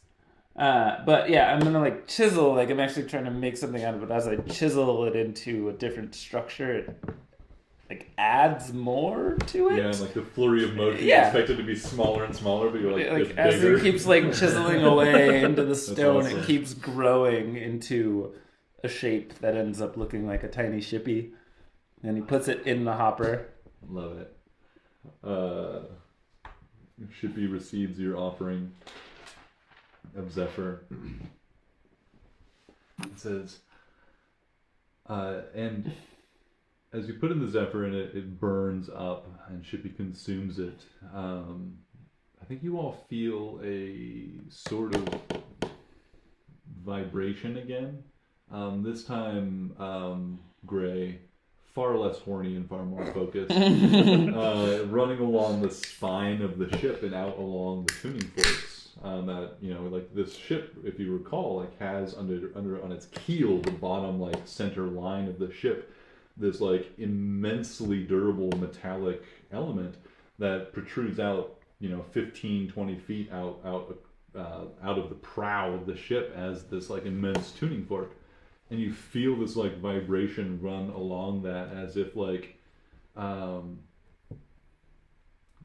Shippy is attuning itself to what it is looking for. Like that sample of Zephyr is like vibrating through the ship, like its natural frequency, and like a receiver of some kind. Like Shippy is like attuning itself to that frequency and like seeing if there's any like other elements like this out there, like sniffing almost Gray. Like you feel this like intuitive sense, like Shippy, you have this like understanding, this relationship with Shippy as like a living animal, like that's how you've like understood it and stuff, and like you get the sensation that Shippy is like smelling something and then sniffing the air for it almost. And Shippy, and as you guys are like all in this like quarterdeck chamber, like where this new map interface has grown and just kind of like manifested out of the ship itself, you hear Shippy say, "Wow, that's new. What a fun sensation. Great news. I found Zephyr and more Bellstone, and they're in the same place. Uh-huh. Where's that? A great quantity east of here, but it's moving. How fun." What do you mean moving? There's a large concentration of Zephyr. It seems to be... Yep, it's slowly diminishing. Oh, fuck.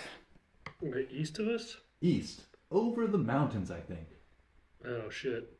In Bone Waste? Yes. Can I... There's no slot for this. but I have a few other stones from the Gith.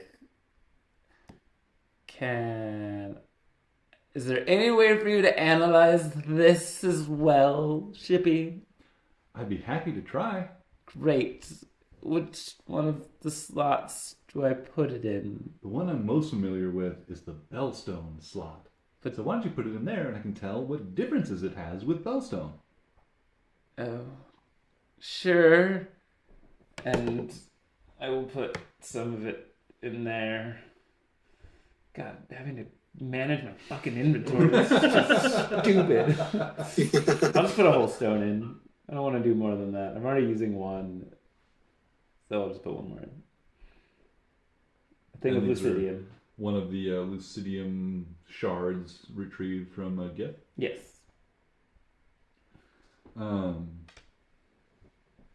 Should be. Is this rolling with the Zephyr and Bellstone as well? What? What do you mean? Well, you said there's a high concentration of Zephyr and Bellstone going together. Can you sense any of this around it? I don't even know what this is, but it's exciting. Yes. It can be anything it wants. What? It is. Bellstone is so like this world itself, and Zephyr, it seems like, is so much like the plane of air. This stuff is like nothing at all, and like everything. Oh. It can be whatever it wants. Like Gray. You're really common. This is very strange and not like this place. Great are common. He didn't see you turn into the air elemental, Gray. It's okay. Great are common. Nope, not common at all. I'm sorry, Gray. All I mean is that there are a lot of halflings. This stuff is like nothing I've seen before. Do you see it anywhere else on the map? I can't really see these things on the map. I can only see if they're nearby. And really, nearby is relative, because what I'm sensing in the east is a long way away. Yes. Maybe 2 days travel. Well, how about this? Do you ring an alarm whenever you do sense this? It changed direction. It's now moving towards us. Oh, God. Do you That's sense... great news. Sort It'll of. be faster to get there. No. Is it a ship like you? I don't know. You said it's consuming it. It is. I'm starting to rethink the arcane blasters. Could Shippy fix taters? Yes. Togotox needs repairing. Can you help us with that? Oh, God. Hold on. This might not be the most important. The Gith were looking for a ship, right? Did they weren't going to let us stop them from finding a ship. Huh. They could be heading here now. How would they know? Unless their ship has capabilities also. Shippy, are you one of a kind?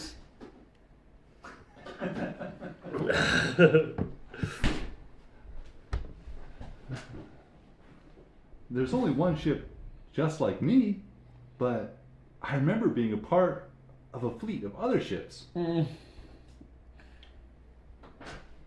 Yep.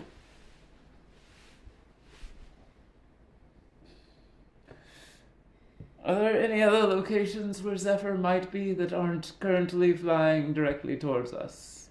It's not flying directly towards us. It's just moving west now. Why would it change directions?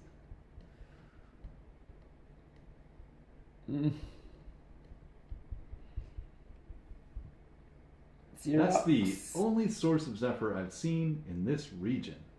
Not even the Cragstone Hearth. If there's Zephyr there, it's in too small of quantities for me to detect at this distance. If we get closer, I bet I could help find it. This I can sense because there's so much. Okay. And there's Belstone there too. Yep. Well, perhaps we can barter. With the gift? Do we know it's the gift? No, but I'm assuming that it is just a hunch. Is it in the air? It's moving. I don't know if it's moving above or below ground, but it's moving westward. I mean, yeah, westward. That's right on the map. So you're saying you could teleport us there, maybe? Not until we've traveled there, and it's been uploaded to the Panopticon Atlas. Okay. I can teleport us now to places we've been. Okay. Like Depot? We didn't have the Panopticon Atlas with us. Yep. I can teleport us back to Scopia. All right. I think we're going to need some Zephyr, so... Oh, you're right. Well, we also need to sleep. Yeah. Let's do...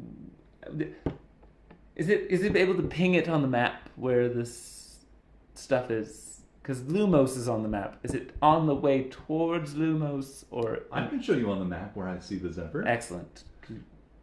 It's right about here. And as you're up there in that space, you see this like basically like a ping just go boing around the spot, and then you see in that spot like a more or less like a triangular shape, which is currently like more or less pointed towards the direction of travel of this source of Zephyr. And right now it's like drifting kind of like west and a little bit north, but still not directly at you, but pretty close to your direction.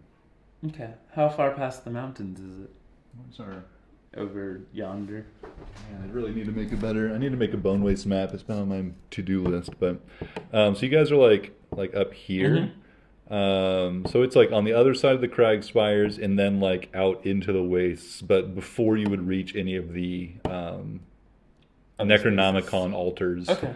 But probably like out here in the middle, so of this space here. So Oh, that's Lumos Maximum. it is on the map. Okay, it is on the map. I didn't see it. All right. Well, then I guess we head towards it, but we If really it keeps should its rest. current direction of travel, we should be able to reach it in about a day. It's slowing down. Oh God, it's moving. Tell crew upgrade ship. We sleep. More gun. Pew pew pew. Does it seem reasonable? Wait, to get the guns and then go see what the hell this thing is? Yeah. That's where I'm leaning. That's where I'm leaning to. Pray such wisdom. Yeah. Yes. Everybody's let's get some sleep, I guess. We send Ellie and Tomothy to direct all the others who have no names to put another 200 pounds in the ship and upgrade our weapons. They do so. 200 more pounds of Bellstone going. Right when you get your bonus, you're like, I'm gonna hang on to this, Yeah. and then it's like, nah. All the things I can buy with this.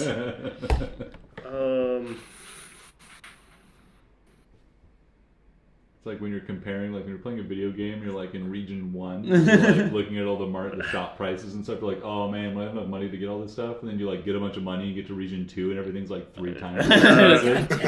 Fuck. Xerox spin. Bring back taters. Doubt. I guess you could bring back Toga Tops. Oh yeah. Is that Spin. what you And want? Gray like grabs onto Xerox's leg to try and like make her spin around. Yeah. Xerox will grab about 10 pounds of the bellstone and immediately holding 5 pounds in each hand outstretched will start spinning and spinning and spinning, channeling her animal spirits into casting resurrection on Togatos. Yeah. Tell me what you guys have done with the remnants of Togatot's body in preparation for this ritual. Well, we had put them back together. Now, here's my question. Gray tried and did. Yeah, we put them close to the same place. But I think someone came through and fixed it. Yeah. Nibbles has been in the ship working on this since we left. Not blowing anything else Not up. that he under explicit instructions not to use that spell again. I don't even think he has the spell slots for it. Do I have a sense that the helix would need to get fixed prior to bringing back Togatot's life?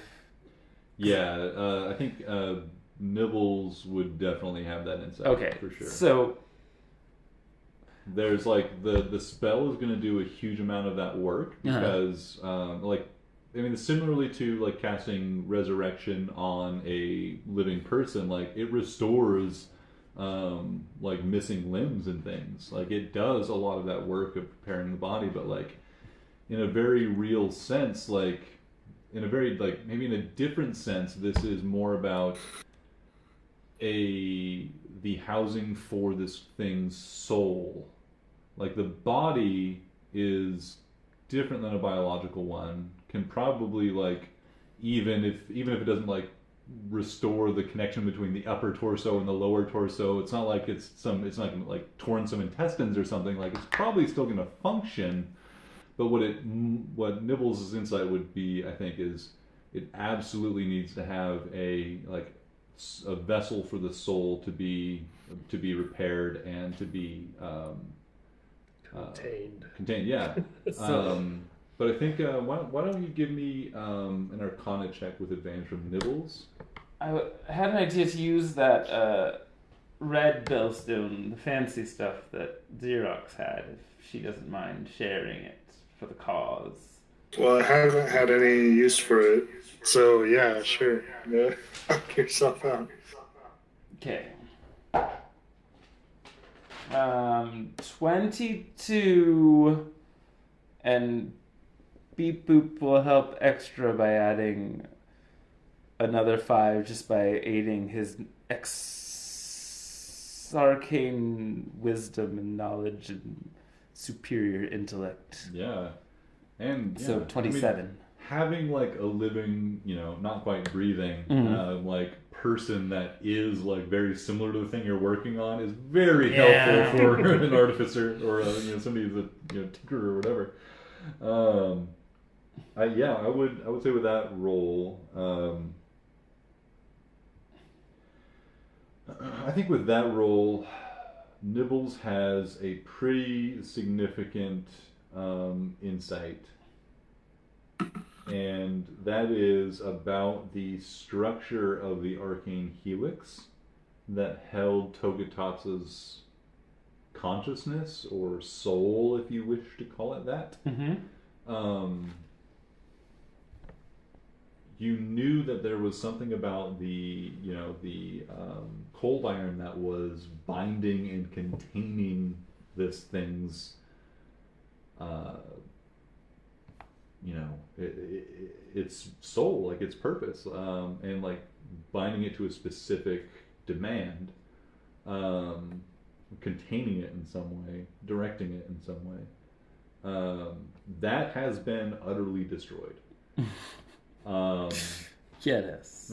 So Nibbles can't repair this to the last state that successfully held this thing's consciousness and it brought it to life. Like there's no going back to that unless you wanted to try and rebuild a cold iron helix to go around this thing. So what's left is this like bellstone heart. That is also fractured. I think Nibbles knew that that was like the essential thing. So I guess with that insight, Nibbles knows that you can either leave that as is, providing, you know, a little more bellstone perhaps to help it repair itself, and hoping the magic that Xerox imbues and is capable of that resurrection will do the rest. Mm-hmm. Or can try and create a new helix for it to bring it back to more akin to what it was in its last like stable position. You don't know what's going to happen if you try and resurrect this thing when it's like half broken.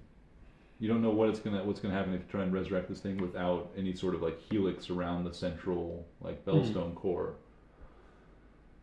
But like I said, that previous helix was there to bind and confine this thing's will. So I guess like the question is for Nibbles and, you know, Beat Boop to decide on how to proceed is, do you want to recreate a similar structure for this thing to maybe enhance the likelihood of a success and bringing this thing back to a recognizable form?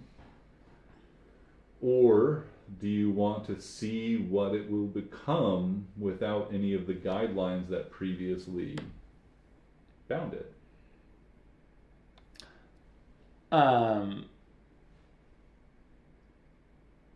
So I guess both Nibbles and Beep Boop have the same question as, will its memories of its previous lives be gone either way, or will one more likely give it access to what it once already knew? Yeah, great question. I think that with that role especially, like I think you guys have the shared insight that recreating it as similar to what it once was is the most likely path to it remembering. Like if that was your goal, for it to remember and have access to what it was and like its purpose and all this stuff beforehand, recreating a similar environment for its soul to reside in is the best bet for that. So recreating some soul helix, whether it's made of cold iron or some other construct that you guys come up with, like Bellstone or something else, to be less like weird and dark and evil. Like there are things that like I think Nibbles is like imagining, even as he's like thinking about the potential ramifications. So yeah, creating it with a binding is the most likely to bring it back to some consciousness and memory that is similar to what it once was. Bring it back as Togetots with either the memory Togetots had, or even, because Togetots certainly had some redacted stuff going on, so you think that creating this construct is the most likely to gain access to those redacted memories and other past experiences this thing had. But recreating it or restoring it without that sort of construct around its heart, you don't know what the implications are for that, or it might make it a more new thing. I'm not sure. Gray can bring back Bring back what? taters. Hold on. We might need to wait a moment. I have an idea, but we need to give something to bind to in order for the soul to really have its best shot. Great, reincarnate. Xerox, yes. New creature. No. Wait. Remember. No. Remember all. That's a great idea. That's not a terrible idea. But would you not want to come back in your previous body? Redacted.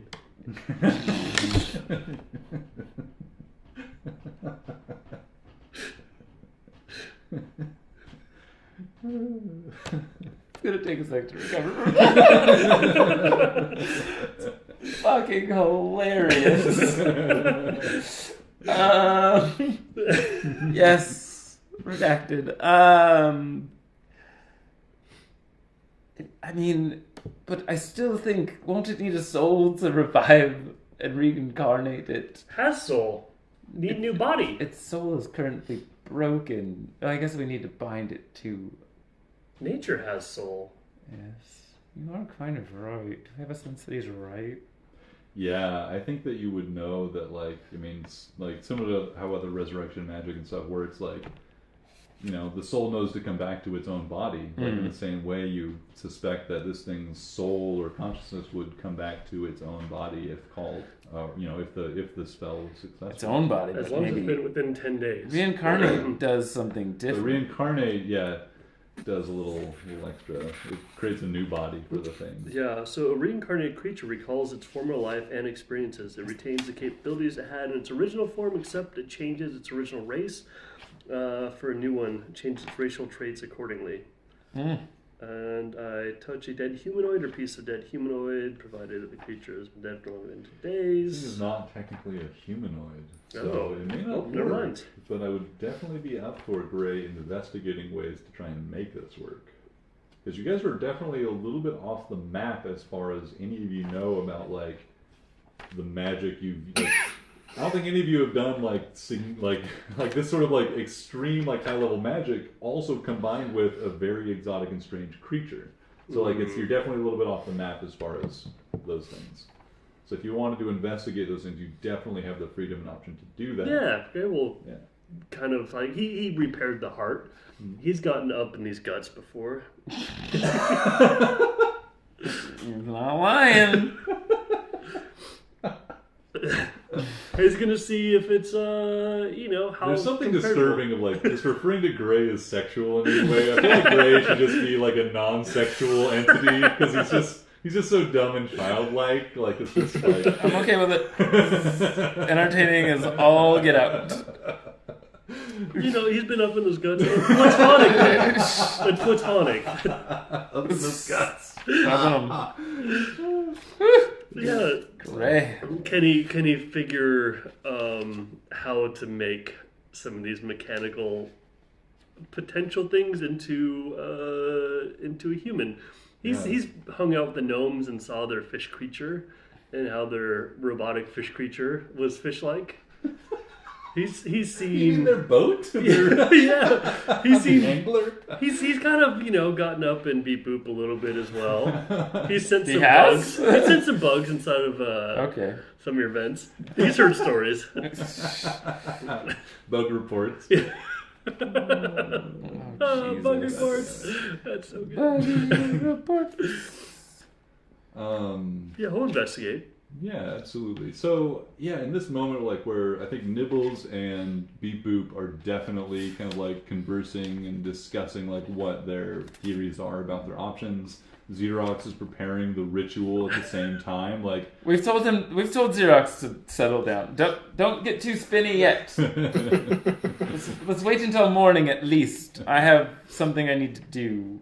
Yeah, Gray would have to change the... Xerox just dejectedly drops the 2 pieces of Velstone. Don't worry, third time's the charm. You got Mama spinning for nothing. Yeah, so, yeah, Gray, you're absolutely able to draw on your past experience and investigate your own arcane abilities or natural, you know, the nature of the magic of nature that runs through you and its ability to not just like reform like flesh and life into a new body, but like transform this like artificial construct into a new body. Man, yeah. So give me. You've got a good experience with this. Let's see. I want Gray to give me your spellcasting ability is wisdom, right? Yes. Go and give me a wisdom roll, Okay. and then also give me an Arcana check. I think Okay. Wisdom. the wisdom can be with advantage. 19? So 22 Jesus. for the wisdom roll. Mm-hmm. And Arcana is going to be a 7. Okay. A 9 down to a 7. Gray, life is life. Mm-hmm. Life come, life go. Life, you of all druids have learned like the various like forms life can take, and like even can be corrupted and reformed by the things like the rot, which are not like as alien and evil as they are. The eminent rot still uses like the magic almost that's like inherent in life itself, and repurposes it, uses it to its own means. But there is like, there's this inherent like wizards and arcanists and people like Beep Boop and Nibbles that are just so into like the details and like these like fancy explanations for why things work and stuff. Gray knows life is life. If you need to, you can create a new body for this thing. If you need to, it needs to be willing to take on that new body. Like, life's not going to live if it doesn't want to live. Like, I mean, life's life. Like, life does life things. Good fine way. But yeah, like, you think that, maybe a little bellstone to juice things up. You could probably make that happen. It would definitely be different than it was before. Like, it would be, definitely different. It would be not a weird, like, ceramo steel construct anymore. It would be something else. Greg can try. I mean, there's nothing stopping you. He wants a consensus. He's not just going to do this on his own, I think. Woody? No. You just want to upset the balance. Don't upset the balance of the force. Gray's done some things. As long as he can get away with it, he'll do something on his own. But I think if he knows that he can be held responsible, he'll think twice about it. There's any chance someone will say Gray bad? Yeah, oh yeah. Gray not helper. Gray not helper. Well, you'll gain your knowledge. I'm going to sleep because I need to be able to cast some spells in the morning. My idea is to use that red bellstone, perhaps another one of these Lucidian things, and maybe a little bit of Zephyr, and cast Fabricate on it to make it into some sort of string or yarn that I could then reforge a helix out of with Beep Boop. Fascinating. I love it. So to create all of those things into like one helix that we might tempt the soul with.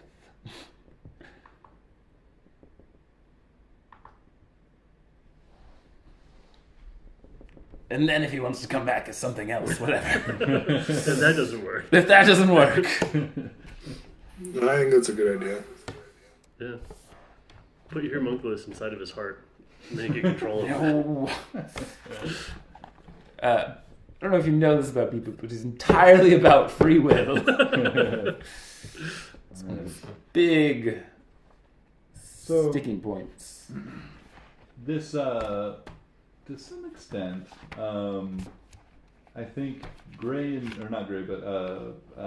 and Beep Boop would interpret the decision they have as either some sort of unfettered free will versus creating, like, ultimately, I think both of you understand that whatever helix you create for this thing to help like bind and direct its consciousness or soul, like to create something akin to what it was before, all of that is essentially you constructing an external like apparatus to define its will. So I think I just want to make sure as a DM I'm expressing one of the core like contentions here in that decision is either like an unrestrained like rebirth of this thing, or you doing your best to recreate something akin to what bound it before. So to recreate it with like its ability to access its previous memories and stuff, you think that you would have to recreate some sort of helix, which again would like you might not create it out of like cold iron, which is from a pretty shitty place, the Shadowfell, but like creating, you know, any kind of binding, even if it's, you know, a gold chain is still a chain in some regard. Ooh, that's deep. But there is that sense, like even if you do like you know you can try and like recreate this helix with more freedom and stuff in mind, but there's going to be an essential amount of you are constructing the vessel for this thing that will define its shape, sort of idea. If that makes sense. I see. Whereas I'm offering it a random opportunity. Exactly. Ray is on the far end of that spectrum, Right. offering a total transformation into fuck all knows. And the other alternative you guys have is somewhere in the middle of like, you know, reincarnating it with what it needs to heal the like central apparatus of its like the central like construct of its soul or whatever, or its consciousness, but without defining what shape that's gonna take as it heals and is revived. Can we talk with dead? Does anyone have talk with dead? I don't have that spell. Me neither. Anybody drop a few levels in cleric while I was Yeah, looking? yeah. Get a multi-class real quick, and let's call Crop Nobbler on the phone. Oh, Krabby. Oh no, we lost Jared again. But Coinbase. We're back. Yay. You didn't miss anything. Well, knowing that, then I think Beep Boop is more likely to want to either let Nibbles have his way or just let Xerox go. Or Beep Boop. Yeah. Nibbles is...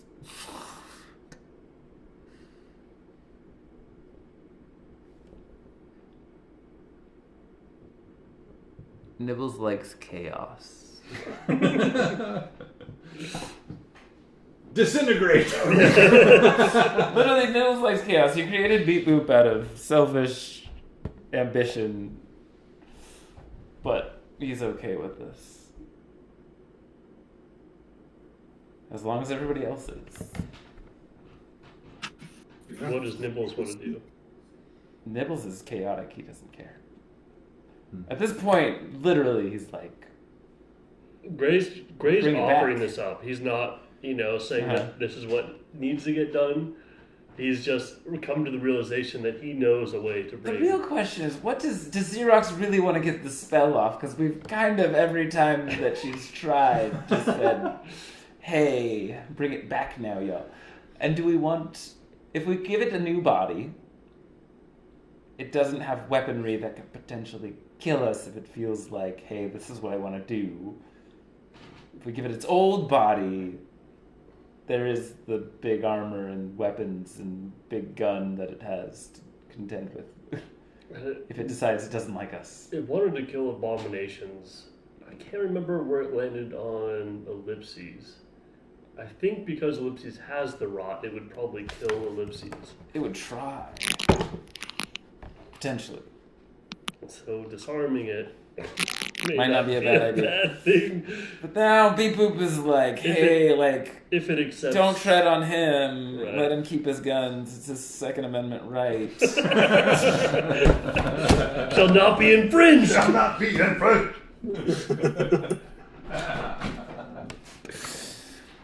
See, the problem with it, it's like after a bad breakup or like a bad job thing, of course you're gonna write that in your constitution because you're like, fuck, like this, if we would have just given the founding forefathers a little bit more time between, they might not have been so gung ho about their weapons. Yeah.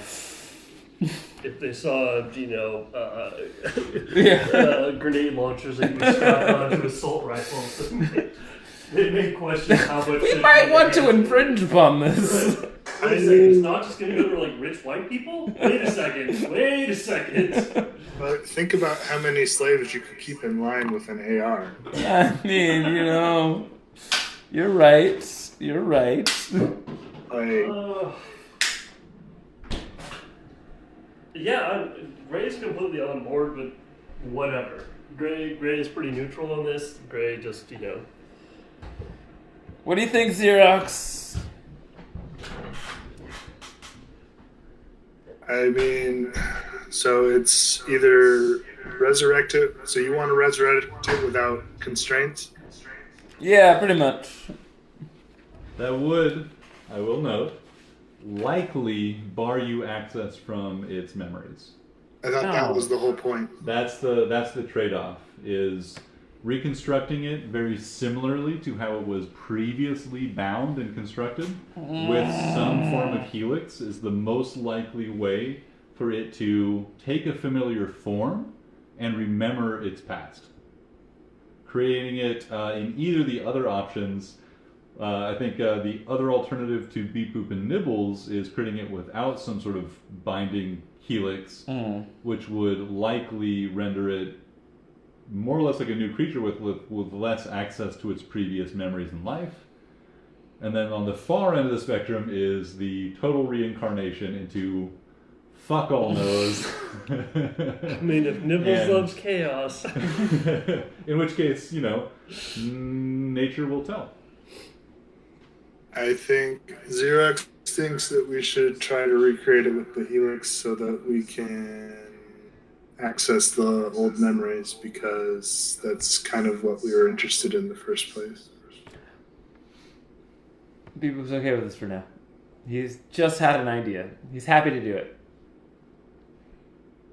You're okay with the... Yep. I'm okay with creating a helix and letting Xerox recreate that and give us access to its old memories. Okay. Decidedly so. All right. For everybody to be prepared, I think it would require like a little bit of time. Do you guys want to do this before you take your long rest? No, I have to do it after because I have to fabricate the thingy. Yeah. Gotcha. Gray would have to relearn the spell, which he's not going to because it sounds like we've come to a conclusion. Gray's never going to do extra book work if he doesn't have to. No. We might need it later, don't worry. Now that's fine. Yeah. You guys sleep in the onboard shippy in the here at the Valkyrie quarry, sharing a dinner with the people here, and then retiring to the ship to sleep, and that goes off without a hitch. You guys wake up the following morning with magic restored and the ability to proceed available to you. Does Shippy have access to guns now? Oh, you guys did put We that. told the crew to yeah, work on that while we slept.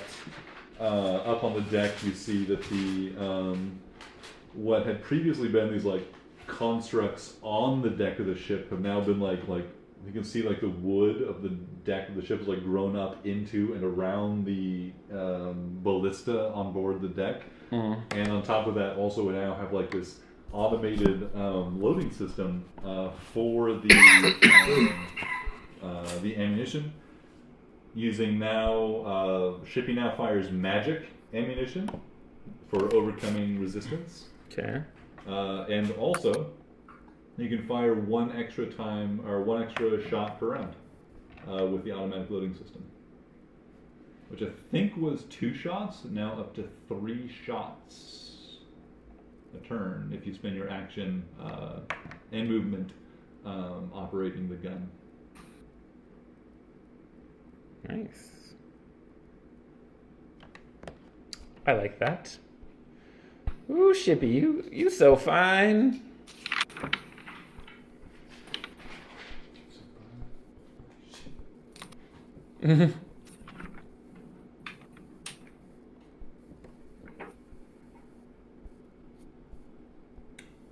Would these giants have a gold inlaid vial worth at least 400 gold with air, pebble, ash, or water inside?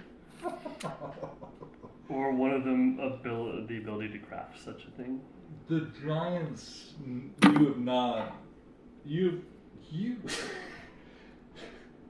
The craftsmanship of the giants, from Gray's perspective, is so large. Like, their bowls are like bathtubs for you. Right. So the idea of them preparing like this tiny little like thimble that's like jeweled and stuff, very unlikely, especially for this like, you know, this like group of giants that have been dispersed from their homeland and previous wealth and stuff that they may have had.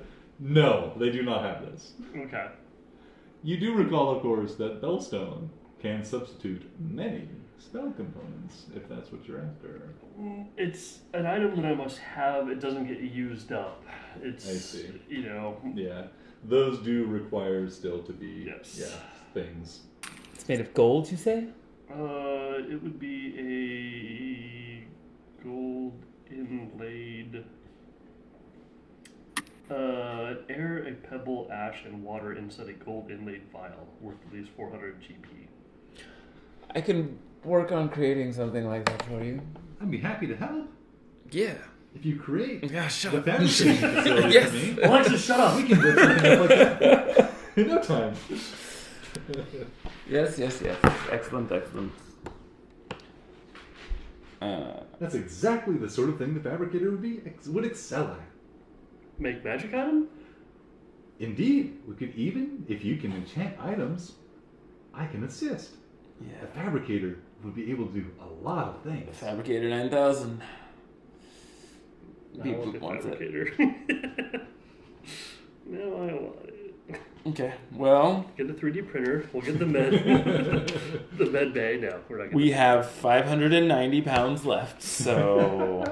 Jeez. 2 upgrades I mean, I and think. some change. Yeah. We're on our way to more Bellstone. We could probably wait until we get to our next thing of Bellstone to see how much if you there's wanted left. to deplete all the resources No. here, there's still 50,000 pounds, or 50,000 gold worth of Bellstone here. 500 more pounds of Bellstone. They need to keep the shipments going to keep catching Valkyrie in the green, in the black, sorry. Yep, that's true. We have things to do. That's true. And war is coming. Like, damn it. Anyways, Yeah, reason. Beep Boop wakes up extra early in the morning and starts getting to work crafting a helix out of... It's a long time just sitting with Shippy's green lights in the middle of the bay after his 6 hours of required status. Yeah. So using a spell for fabrication? Well, I'm going to use fabricate to make yarn out of it, because otherwise I wouldn't be able to craft it into... Yeah, I love it. I absolutely love it. You tell me how much of the materials it's required. I don't know how much of the red stuff that we had, Yeah. but I can use another one of my gems in Lucidium, so... So in this project, you are utilizing some Bellstone? The red bellstone from So you're Xerox. not using any regular Bellstone, but using the red Bellstone, which you guys have, I believe, identified as keystone of the fire, the plane of fire. Oh, is that what it is? Never mind. No, then I'll use regular bellstone. I thought that's what. Yeah, that's what we did. I literally... What? Yeah, Mark, you're right. That's what we did. Oh, thank God. Whew. Dang it, he's not giving away free secrets today. Okay, well in that case, no, I don't need to use fire. I'll use regular bellstone. Okay. But I will use, like, some Zephyr.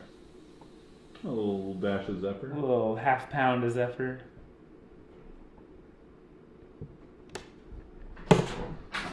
Okay. Oh, wait. 4.5.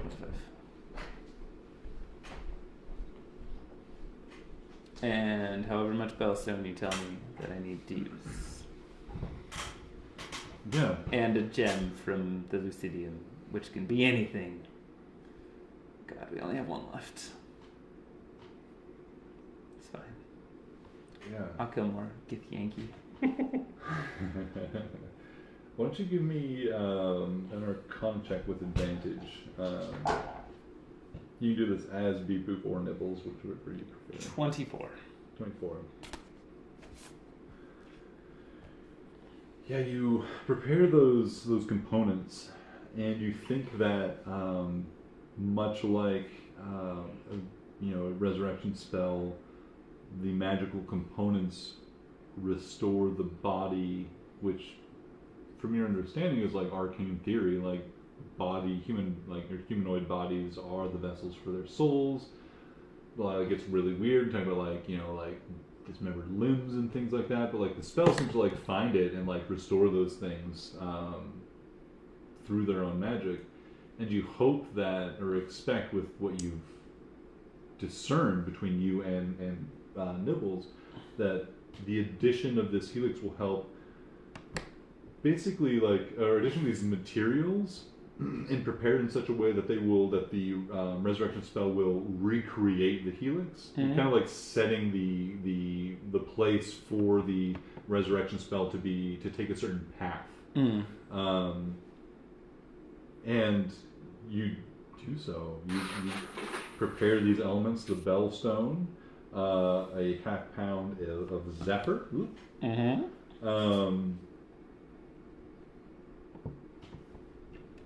That's not writing anything. You get Dolly the sheep.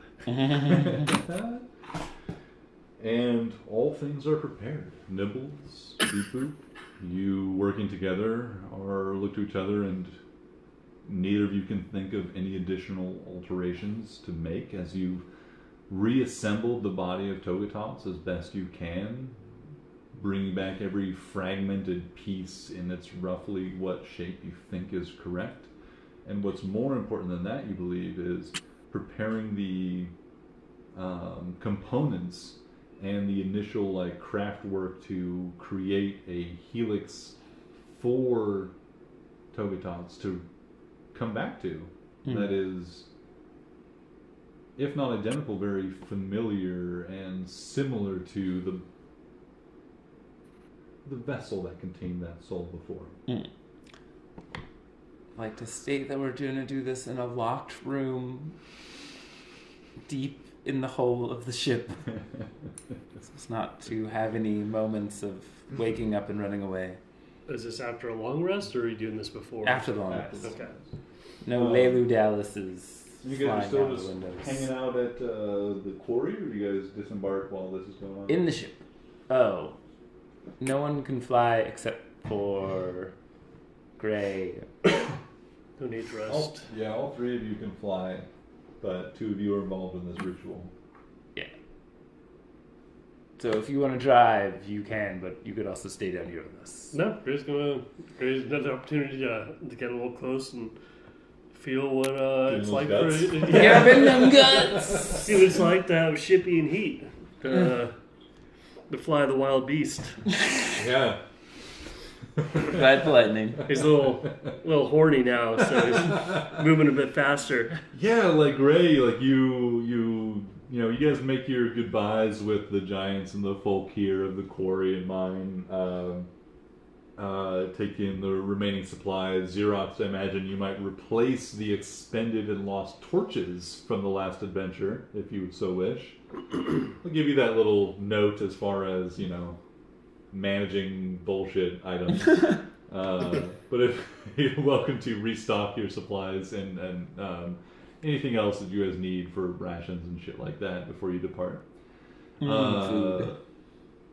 Gray, Shippy is like a young colt right now, full of vivacious energy and springs forth, just begging to go at full speed across the air, skipping across the air. It is an exciting and enjoyable ride. Like, you can feel the wind whipping across your hull, you can feel the activity, and just the incredible confidence that Shippy has, knowing that there's this immense hold of usable energy, and all the things that Shippy, the exciting things that you did in the last day or two, creating these new parts of your own self that can do these new and exciting things, and the potential of doing even more new and exciting things, all gets interpreted through Gray as, damn, that ship's horny. And boy, is it off to the races. And you guys are get underway. Your destination right now, if you're sticking to your previous plan, was the depot. We're headed towards the flying. Heading towards the moving thing. Of Zephyr and Bellstone. Oh wait, we're moving towards that, or are we going towards Depot? Oh, okay. I mean, I don't see any other reason why to go anywhere else. If I that's mean, what we the need. Depot may have Zephyr. We're just not close enough to know if there's anything there yet. Yeah. Gray will go where he's told. He'll fly it right towards the. What do you think, Xerox? Towards the Yeah. large store of exactly what we need? Yeah. Like moths to the flame? Yep. Okay. We got weapons upgrading for it. Yep. I mean, yeah. Let's take that bait. Good. I love worms early in the morning. Fantastic, yeah. Like, and right now, like, you can feel, like, in this space with the introduction of the, like, map of the winds and stuff that you were able to acquire, like, you have this now as you pilot shipping through this space, like this intuitive knowledge of like where to like bank and like move in for like heat drafts and stuff. To like, you just feel like this like bird like flying like through this like just this with this like internal and intrinsic knowledge of where and how to go. And it's just like you feel yourself just like flying through this space as if you're just like buffeted along, pushed by the wind the entire time. Making incredible headway as you move through the eastern part of the Free Cities here. There's a lot of like up and downward movement that's probably very uncomfortable for the passengers, but it is so efficient. Exactly. It's like riding a wave, you know, and it's like following the wind. Yeah, and just the excitement and freedom of it is just intoxicating to Gray right now through Shippy. Down below, Beep Boop, Nibbles, and Xerox gather around for the ritual around the remnants, the corpse of Togatots. Nibbles and Beep Boop, you have fabricated and weaved through your arcane practice what you hope to be a housing for this body to return, or this soul to return to. That is similar to its previous. Something binding it to its previous form and purpose. And all you can do is, as the ritual proceeds and as all the fabrication, the planning and things end, and all you have left is Xerox's very new and strange sort of ability to cast this incredible divine magic. And I feel like there's always a challenge for planners to like give over to the doers in projects, and there's something of that where Nibbles, I think, and Beep Boop have to pass over from like all the like arcane theory and practice and like in discussion they've had in design and fabrication process to Xerox, who has not a significant understanding of arcane magic or celestial magic or anything, but at this point this has been imbued with the power to, or imbued with the authority rather, to wield this power. And maybe for Nibbles, the fact that it's like this divine magic as opposed to like something he can figure out is also a little bit uncomfortable. But everybody plays their part in this process, and the way is laid. Why don't you guys give me one final spell casting check, each of the characters involved, so that'd be Beep Boop, Nibbles, and Xerox. Xerox, your spellcasting modifier for your special boon is your Constitution score. So go ahead and roll me a Constitution check.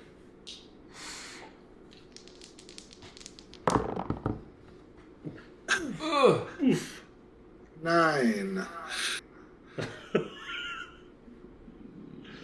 Nibbles is going to count himself as lucky for that works.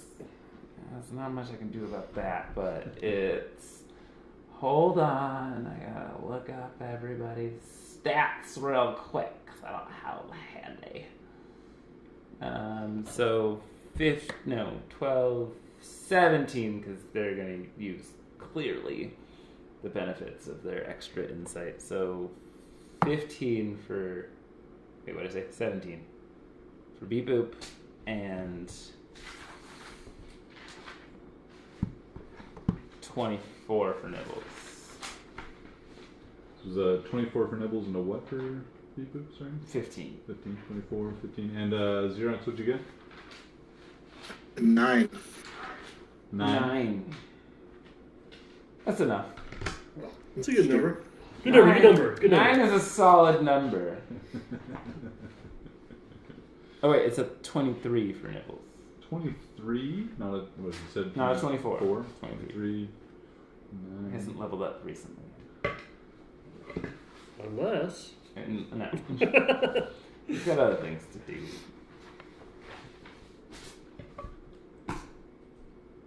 He hasn't joined us on our adventures since God knows when. He's been just Getting fat and figuring out things in another city. ignoring all that XP. You've weaved a new helix for this thing out of bellstone yarn and this like sparkle of zephyr inside it.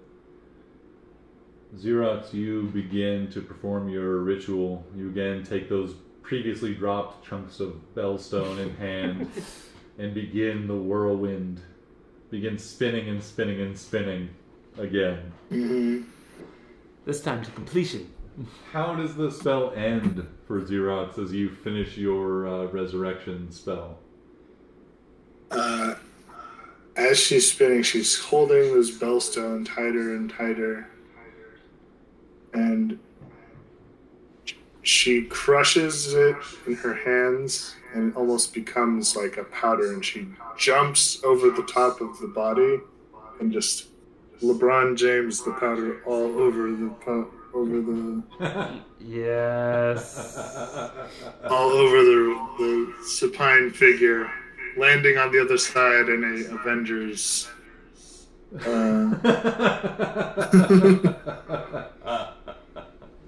It's beautiful. The like bellstone turned to dust in your immense, powerful, titanic grip just cracks and breaks and just like sprinkles over the body as you jump over it. The entire time just like transforming into this like erupting into some silvery light as it drifts over the body and then seems as if it's like sucked into it. All the bellstone powder and fragments that you crushed are absorbed into the body, and you can see this like blinding light erupt from it as like something brighter than you can see and recognize any details of. Just like spreads out from the body, like reforming many of the connections and parts of this body that have just been blown apart, rebinding parts that you guys have restored, shifting them, moving them into place, and recreating flesh, not flesh, but metallic and ceramic body for this thing. And throughout that, you notice that much of, like, only a small amount of this spell's energy is going into reforming the body of this thing. The vast majority of it, visually represented by just like this, the concentration of where this dust, this bellstone dust goes, and that is towards the helix heart of this thing. And it first is absorbed into the like broken bellstone of its heart, reforming that. It glows brilliantly bright. That expands out and connects with the helix that's been constructed and fabricated and woven, or not woven, but quilted into its space. It's formed by Beep Boop. And this brilliant light just burns through it, restoring its form.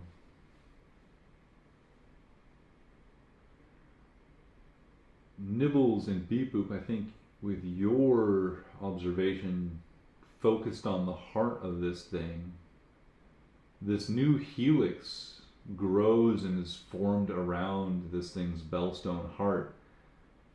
And while it takes much of the same form, it where there was darkness, now there is some light. And this thing may still be bound in some ways by the construct you've made for it. You know that at the very least, that binding is not this horrific weight from this plane of negativity, of false life and draining of color, but something more native to it. There are still chains on this thing, but they're not as alien to it.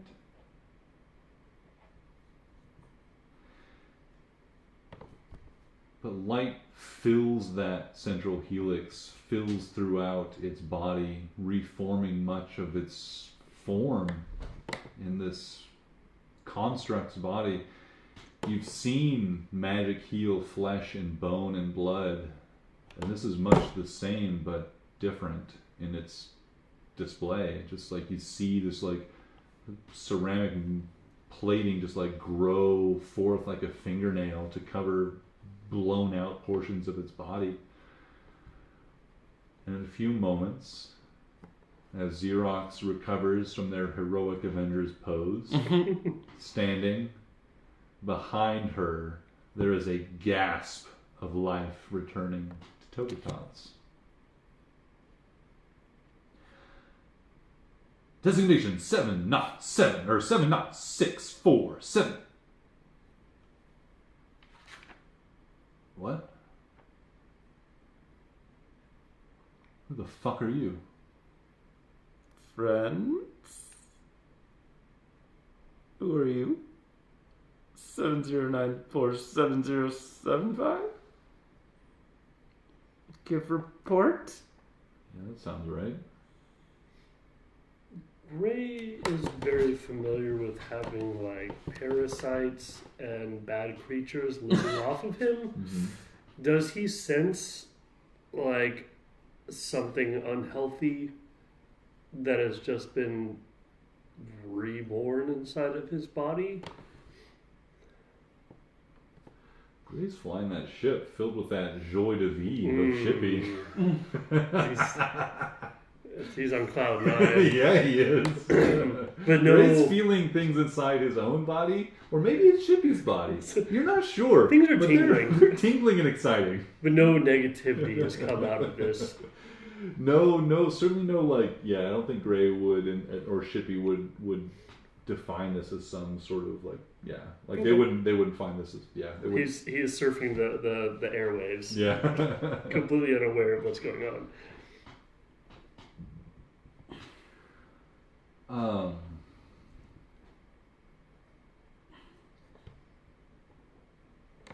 Togetots is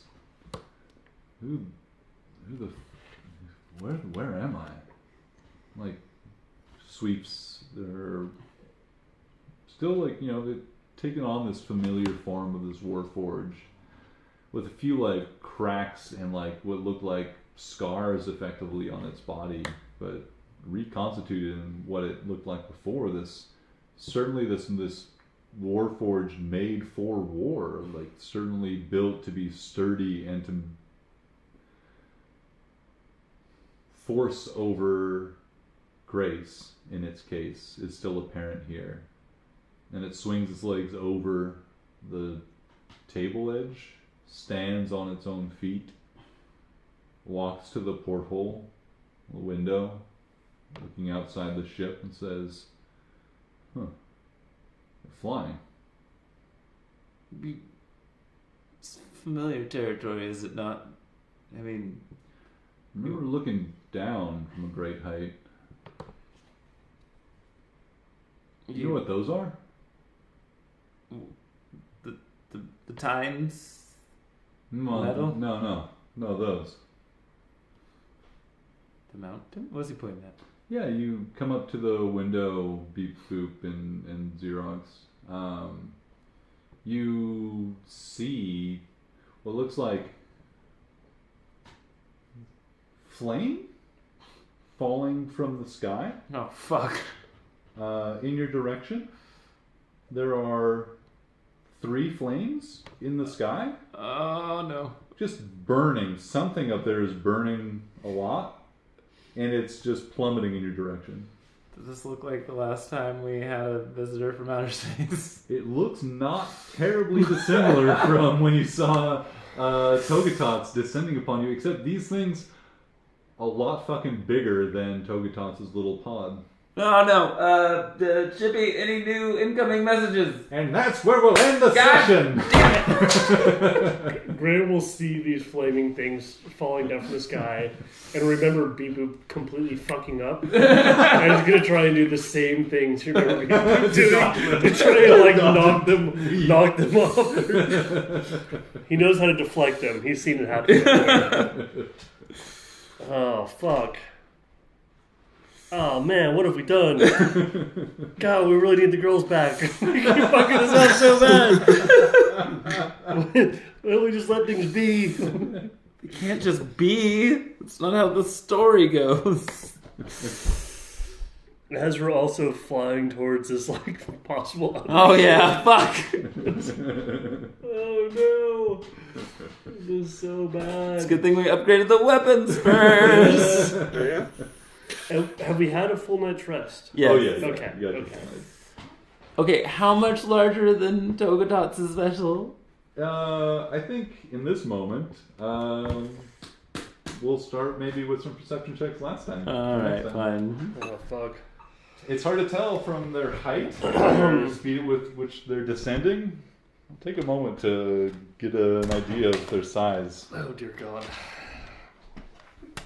Sweet baby Jesus, protect us. Alright.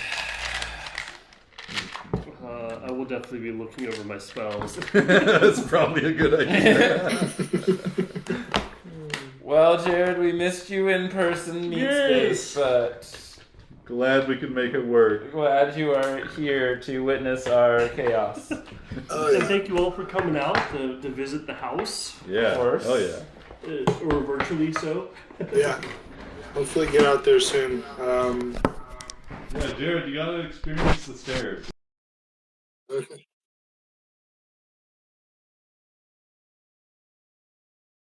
Yeah. But only if you go down it, right? Okay.